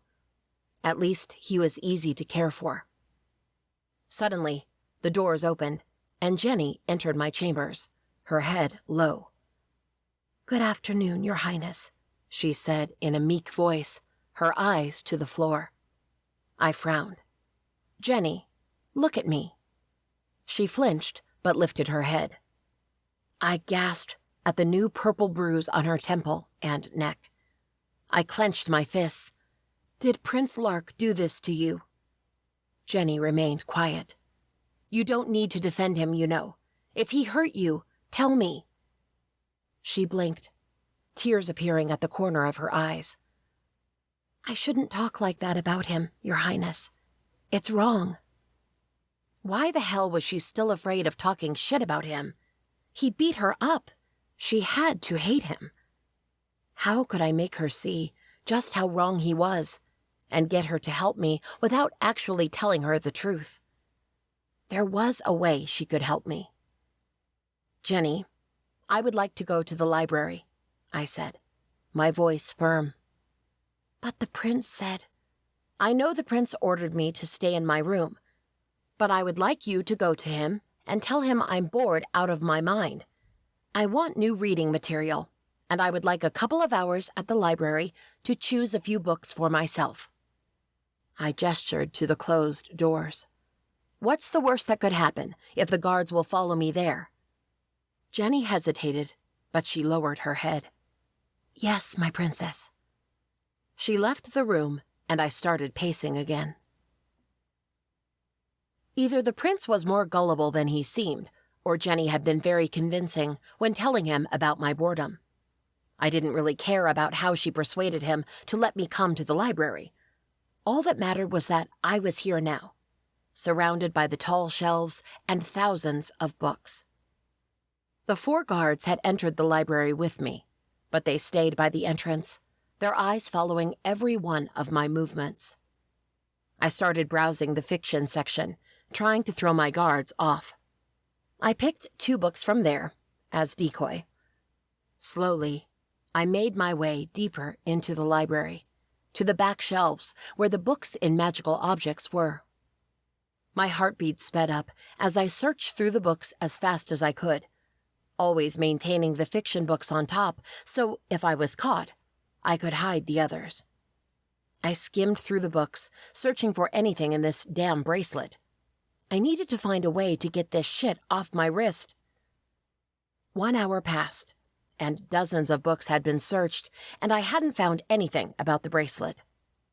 My nerves started to flare up in the 2nd hour of my search. What if I didn't find anything? What if I could never take this bracelet off? Even if Wyatt came back with Daly, they wouldn't be able to rescue me. My despair only grew with every minute, until I found something I didn't expect to. As I was skimming a thick book about magical jewels, I stumbled on a smooth blue stone pendant. Frowning, I fished the blue stone Wyatt had given me from my pocket. I had asked him why he was giving me that, and he said he didn't know. I was given no other explanation before his time was tight, and he had to sneak out of the fortress. Though I had no idea what the stone was for, I kept it close to me, just because it had been something Wyatt had given me. But here it was, a drawing of the stone staring back at me on the pages of this book.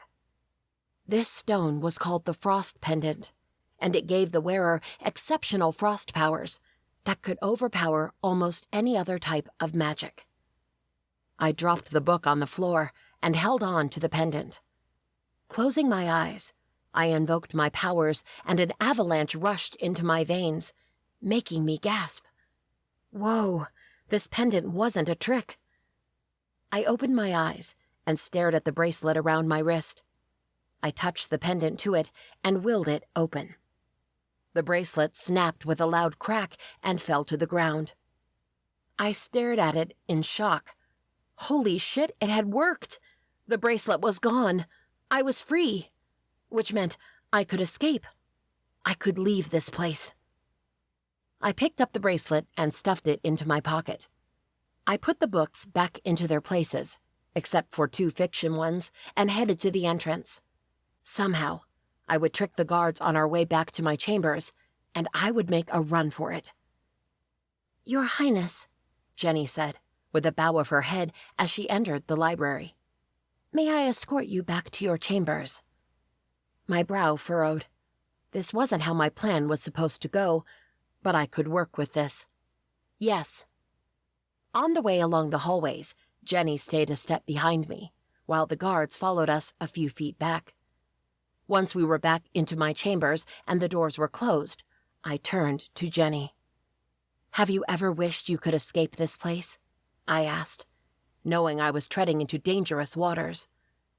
"It's foolish to wish we could escape, Your Highness." "But if you could," I insisted. She paused, her eyes growing sorrowful. "Yes, if I could, I would escape this place." My heart squeezed with hope. I could wait for a few more minutes or hours to escape if that meant I could take her with me. "Then go to your room and pack a small bag. Tomorrow, Early morning, before the sun rises, meet me back here." She stared at me, lost. "Why, Your Highness?" "I'm going to make your wish come true."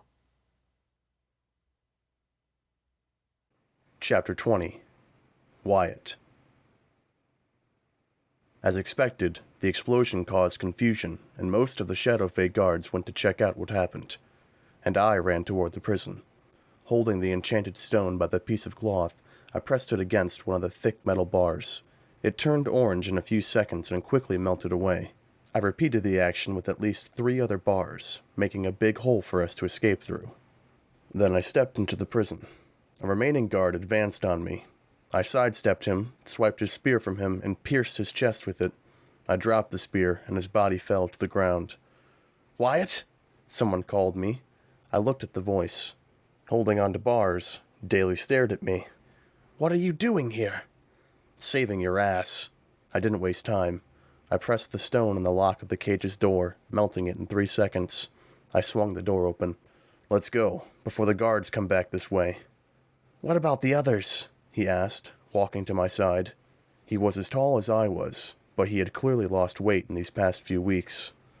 "I'll take care of it." I showed him the stone in my hand. "I'm coming with you." Not in the mood to argue, I directed the Frost Fae toward the hole that led out of the cages, then shuffled deeper into the prison camp. I melted another lock without any hitches, and sent the Fae in the same direction. When they hesitated, Daly told them it was all right, and they complied with him. Great. I was the one doing the fucking rescue, and he would be the one to get a medal for it. I shook my head and pushed those thoughts away. I could be angry with him because he sold his sister to an evil prince, but now was not the time to argue about that. First, I would save him. Then I would beat the crap out of him. We reached the 3rd and last cage. I pressed the stone on the lock and melted it. "Stop!" someone shouted. Daly turned to the new voice, and I pulled the door open. "Go!" I told the Fae, before turning to face the 5 guards who were pointing their spears at us. I handed the cloth-wrapped stone to Daly. "Hold on to this." Then I shifted into my wolf form. I pounced into one of the guards, while Daly, too weakened, shot a ray of ice into another. I killed the first one too fast and turned to another. Just then, Ariella and Caden joined us. The fallen angel and Blaze Fae used their magic, and in less than a minute, we had killed the 5 Fae guards. We heard the shouts of more guards coming. "Let's get out of here," Ariella said. She wrapped an arm around Daly's waist and helped him as we ran out of the prison. Without another place to gather, we ended up at Farrah's and Daly's family manor. We knew we couldn't stay here for too long, but it was a good location to rest for a couple of hours and get organized. After tending for the wounded and feeding the weak, I called Daly to the back porch of the house, where no one would interrupt us. Still weak, Daly leaned against the cold ice wall. "How did you find out about us?" "Pharah did," I told him. "Even with my werewolf blood, the air here was too cold for me." I crossed my arms, trying to remain warm. "She overheard some of Lark's advisors talking about what happened to you." Daly frowned. "You talked to her? Where is she?" "Still locked in the fortress. Lark put a bracelet on her wrist that doesn't allow her to leave the grounds. If she does, she'll die." Daly cursed under his breath. "What have I done?" I nodded as the anger I felt toward him came back full throttle. "What have you done?" "Good question. As much as I would love to fucking punch you right now, we don't have time to lose. We need to rescue Farrah somehow. She said you would know what to do." He shrugged. "The only thing I can think of is to gather as much of us as we can, the ones who can still lift their weapons, and attack the Shade Fortress." As much of us we can. That sparked something in my mind. I inhaled deeply. I have an idea. Chapter 21. Pharah. As soon as Jenny left my chambers, I went around my room and grabbed a few things I might need and shoved them all inside a small bag. Thankfully, there wasn't much I wanted from this place. I glanced at the cat, still lying on the armchair as if life was perfect. Well, for him it probably was. I frowned, wondering what I should do with it. Leave it? Hope he followed me? Scoop him up? Not sure what to do about him, I went to bed and tried to sleep. I barely slept a wink, but willed my body to rest. I would need it. Around 5 in the morning, I gave up trying to rest and got ready. The young fae said she would be back very early morning, but soon the sun would start rising, and she wasn't here. Then 1 hour passed. The sunlight was visible from behind the mountain. 2 hours. The sun was peeking above the trees. I was starting to think something had happened. What if she was caught trying to pack, trying to sneak in here with her bag? What if the poisoning investigation went south and they tried to interrogate her again, detaining her for longer? Though I had never said it out loud, by now I believed she had to know I had been the one who tried to poison the prince. If they detained her, would she tell them what she knew? Another hour passed. In the end, I decided to wait all day, since it would be foolish to escape during the day, when it would be hard to hide. But once the sun started its descent, I was done. Jenny hadn't shown up the entire day, not even to bring me lunch, which was delivered by one of the guards. She either had been caught or had lost her nerve. Either way, she wouldn't be escaping with me. I scooped the cat in my arms, inhaled a deep breath, and opened the doors to my chambers. One of the guards turned to me. "May I help you, Princess?" he asked. His words might be polite, but his tone was clipped, as if he detested talking to me. "Yes." I opened my door wider. "All of you, look at this." The other 3 guards turned to me. With the frost pendant in my hand, I called on my magic. The immense rush flooded my veins, taking me by surprise.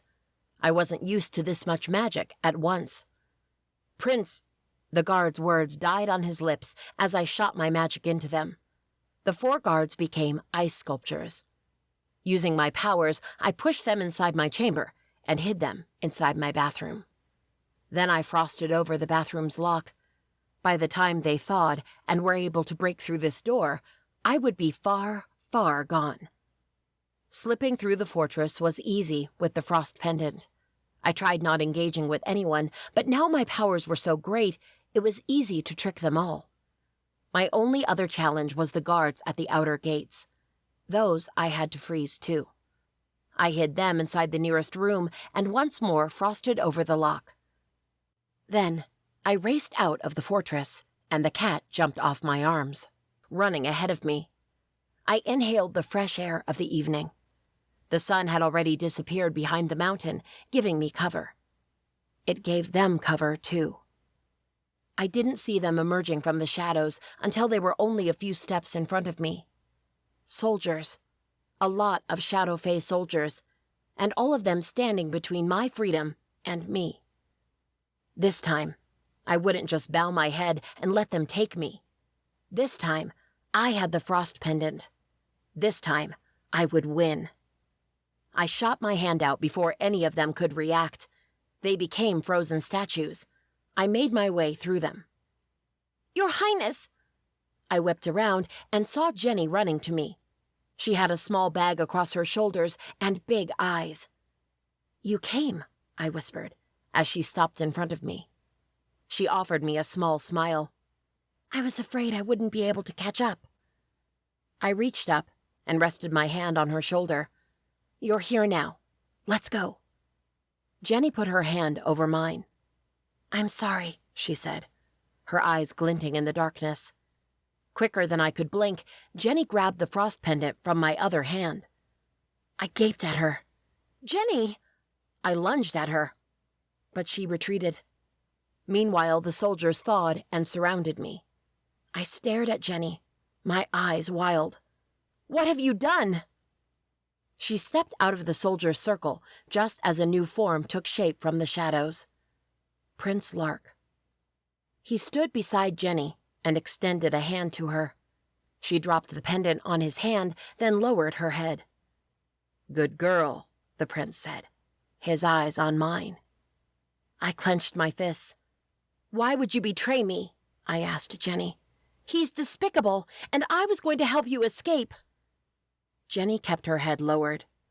The prince promised not only freedom, but the means to live well. He offered her money? That was why she betrayed me? I couldn't believe it. The prince nodded. You know, my faithful servant. He stepped back until he was looming over her. I'm very good at lying. A shiny blade appeared in his hand, and he slashed her throat. I gasped, my hand over my mouth. Horror filled me. Lark stepped over Jenny's body and approached me. My dear Pharah, the moon period is over. He snapped his fingers to the soldiers. Bring her to my chambers. The soldiers reached for me. I called on my magic and tried to freeze them again, but there were too many for me. When I froze one, another one showed up. I created an ice shield in between them and me. Then the ice shattered. Enough games, Pharah, the prince snarled. He had broken the ice. The soldiers clasped their heavy hands around my arms, and they dragged me back inside the fortress. Chapter 22. Wyatt. We didn't go back to the house we had borrowed before. Instead, we went to Starlight Vale. I had sent a message to Luana and Kieran, and they were waiting for us when we arrived. Even before seeing Luana and Kieran, Romulus and Mera, Luana's right and left hands, met us at the entrance. Mera guided the injured to the infirmary and the others to a temporary housing, while Romulus took Daly, Ariella, Caden, and I to the main building at the town center. I glanced around as we walked through the paths forming roads, to the gray stone buildings, the brown tree branches entwining along the walls, the green leaves forming natural canopies. It was a beautiful, comforting town. But most impressive was the residents. Luana was the alpha of the Starlight Pack, and Kieran was the Warlock Lord, and Starlight Vale was the home of magical werewolves and powerful warlocks. Luana had invited me to stay here with them over 3 years ago, but I wasn't magical like her and her pack. I was a normal werewolf. Despite her good intentions, I had never belonged here. That was why I left. We approached the main building, which looked like a tall castle in the middle of town, and my steps faltered. Luana and Kieran stood atop the stairs at the front door, waiting for us. For me. When Luana saw me, she pressed a hand to her mouth. I stopped a few feet from them. "Hey," I said, suddenly feeling very lame. I had been a teenager when I had last seen them, and for many years, Luana had been my idol. In a way, I knew she had always considered me a kid, maybe even her kid, her responsibility. But in these 3 years, I had grown, and I had matured. The demons still lived inside my head, sure, but I had a better handle on them now. Suddenly serious, Luana growled and lunged at me. She punched my shoulder hard. "You pest!" She fixed her hazel eyes in mine. "You left without saying goodbye. I was so damn worried." Then she flung her arms around my neck. "It's so good to see you," she whispered. Stunned, it took me a second to act, but then I hugged her too. It felt different now. I was taller, wider, and she was smaller in my arms. "I missed you too." Luana pulled back and patted my cheek. "Pull another prank like that and I'll skin you alive." I chuckled. "I'll keep that in mind." Kieran walked up to us, a small smile on his lips. "Welcome back, Wyatt." He clasped my hand firmly. "Come inside. Let's get comfortable so we can talk." Luana and Kieran guided us to a large seating room. Aspen and Boise, Kieran's warlocks, had set up the room with drinks and lots of food. Since I was in much need of a break, I grabbed a bottle of beer and tipped it over, chugging it fast. Luana raised an eyebrow at me. "Are you okay?" I let out a heavy sigh. "I will be when all of this is over." Her hazel eyes narrowed. "Tell me what's going on." So I did. I reminded them about Farrah's deal with the evil Shadow Fae Prince, and then I told them the rest. Finding Farrah again, running from the prince's promise to let her people go back to the Fae realm, imprisoning Farrah with that fucking bracelet, his lies and locking her people in a prison camp and us breaking them out. Though, I didn't tell them about my deal with Drollmore, or that the Bone-Crowned witches were around, looking for Farrah. I stared at Luana, hoping she still had some kind of affection for me. We were able to rally 6 other Frost Fae who weren't too weak or hurt to help us, but that's not enough. "You want our help," Kieran said, his tone flat. I swallowed, suddenly nervous. Yes. Like true mates, Luana and Kieran exchanged a look. An entire conversation passed through their eyes in matters of seconds. Finally, Luana glanced up at me again. A slow smile crept up her lips. "Of course we'll help you." It took over a day to organize everything, get werewolves and warlocks together, and move out to the Shade Fortress. An entire fucking day Farrah remained in that place, suffering in the hands of that crazy prince. But once we arrived, it didn't take long to put our plan in action. As soon as the sun went down behind the mountain, Luana and Kieran led an army of 100 wolves and warlocks, marching directly to the fortress front doors. They launched an assault the moment they were in close range, sending bolts of magic and ripping the throat of the Fae who dared try to defend the fortress. While they kept the soldiers busy and snatched the attention of the shadow prison, Ariella, Caden, Daly, and I sneaked through the back. This time, we didn't bother putting on glamours. We attacked the soldiers guarding the back gates full on. With a surprise, they went down easily. And then we entered the fortress. Chapter 23. Pharah. I wasn't taken directly to Prince Lark's chambers, as I thought. First, I was taken to my own bedroom, where I was ordered to bathe, then change into my most beautiful gown. A young female fae came in when I was getting dressed to help me with my makeup and my hair. The poor thing didn't look up once, and her hands shook so hard, I couldn't blame her. By now the entire fortress must have heard I tried escaping, and that Jenny died in the process. My stomach contracted. The other female fae, the winemaker, and now Jenny. All of them had died at the hands of the Fae Prince because of me.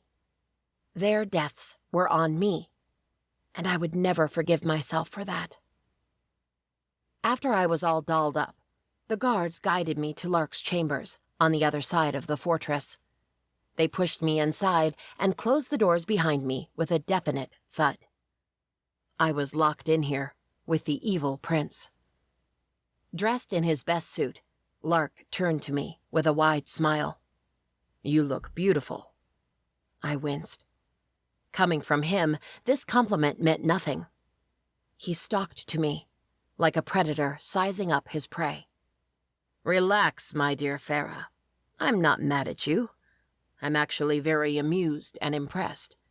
You have skills. You're a strong fae, which means our children will be stronger than both of us together." I winced again, but this time I held on to the disgust that rolled within me. "We'll never have children." Lark halted just a foot in front of me. "Of course we will, and we'll start working on it tonight." He gestured to his large bed across the room. I shook my head, my eyes never leaving his. "You don't understand. I can't have your children because I've already been with someone else." His dark eyes widened and his breathing stopped. A sheen of rage changed his expression from amusement to fury. He balled his hands. "You're lying. You're stalling so I won't take you to my bed." "Here." I showed him the looking glass I had brought with me. "See it for yourself." The prince's brows curled down. Hesitant, he picked up the looking glass. He paced in front of me, his eyes glued to the looking glass, as the images showed him the truth. I didn't try seeing what he was seeing. I knew that somehow the looking glass would show him about Wyatt and me. About my mate. With a roar, Lark threw the looking glass on the dark stone floor, shattering it in a million pieces.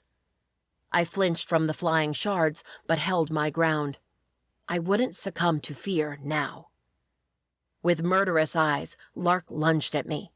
He closed his hand around my neck. "If you can't be really mine, then you won't be anyone's." Dark shadows appeared around him. His magic. "I'll hurt you, I'll torture you, and then I'll kill you."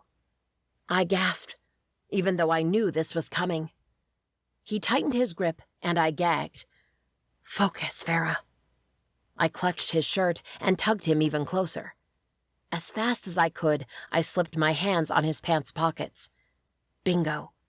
My right hand closed around the frost pendant.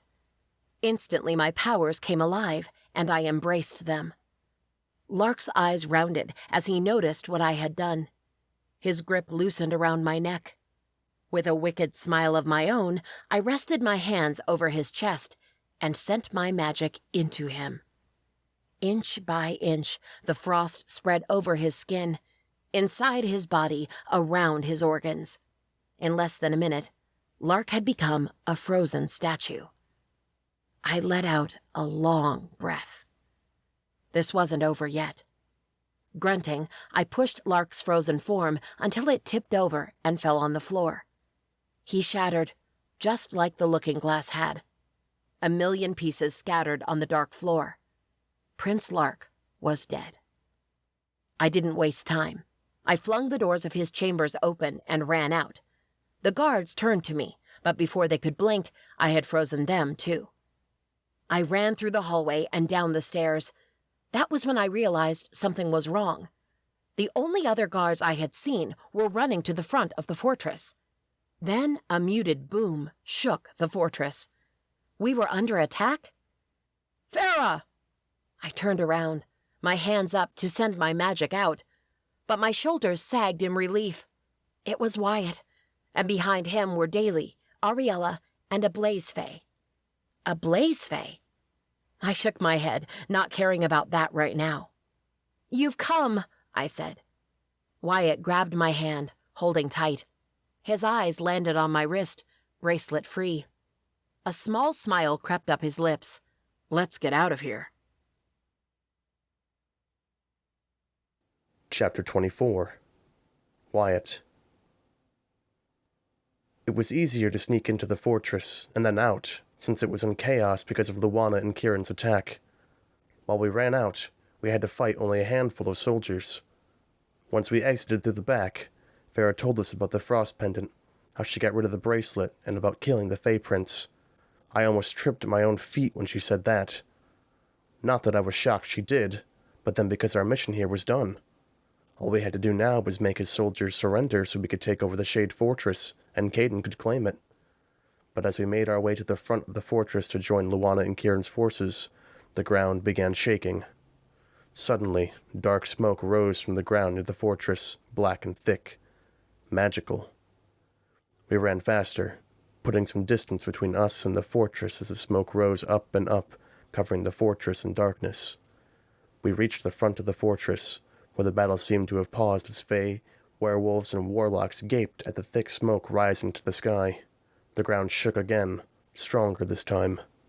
In the middle of the fray, Luana shifted back into her human form and yelled, "Pull back!"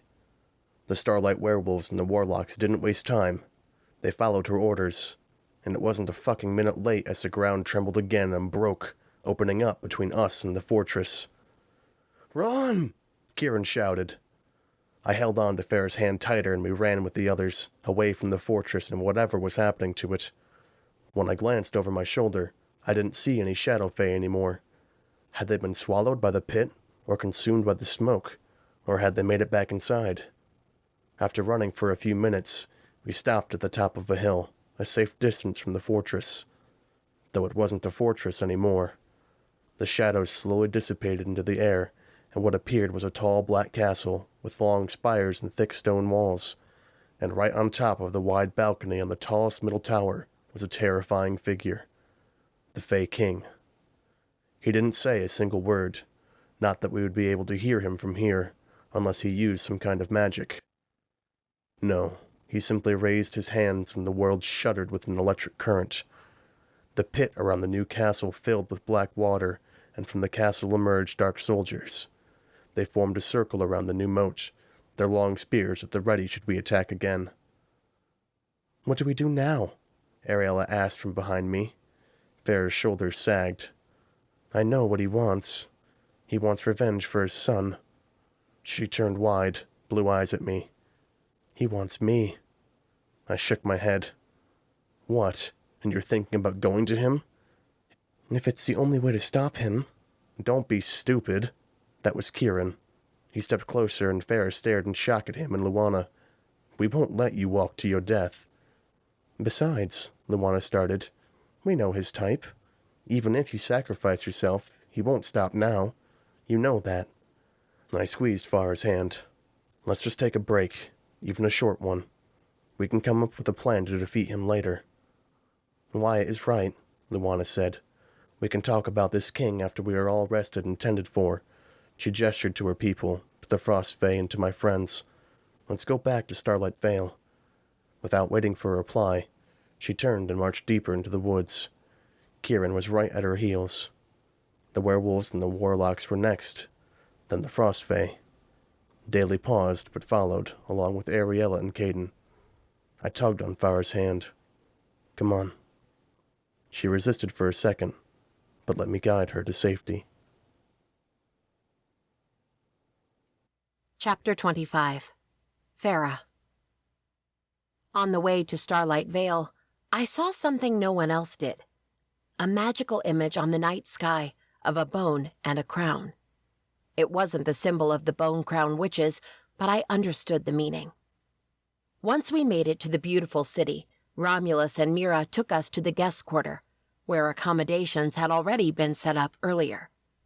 Apparently, after rescuing Daly and the Frost Fae, Wyatt, Ariella, and Caden, the Blaze Fae, had come here and asked for Kieran and Luana's help. "You have to tell her," Ariella said, looking pointedly at Wyatt right at the door of Wyatt's assigned bedroom. She briefly shifted her gaze to me, then disappeared into her own bedroom. I frowned. What was that about? Wyatt groaned. He opened the door and gestured for me to get in. Once we were inside, he closed the door and faced me. "I promised her I would tell you something after we rescued you." My frown deepened. "Tell me what?" Wyatt crossed his arms. "You first. What do the Bone Crown Witches want with you?" That got me by surprise. "How do you know that?" "Because I ran into them. Now tell me." I let out a long sigh. When we were first banished into the human realm, we ended up unknowingly creating a camp into Bone Crown territory. First, they scared us to death. Later, they chased us away. However, they didn't stop attacking and harassing us. I started pacing, the beat of my heart speeding. After some battles, they offered a solution. If we gave them a powerful fae as a sacrifice, they would call it quits. They would let us go. Wyatt inhaled sharply. "You were that fae." I halted. It was a random drawing, but yes, I was selected. Wyatt shook his head. "But when we rescued you, Luana and I, you were tied up because of the Bone Crowns. Why hadn't they killed you yet?" "They were going to.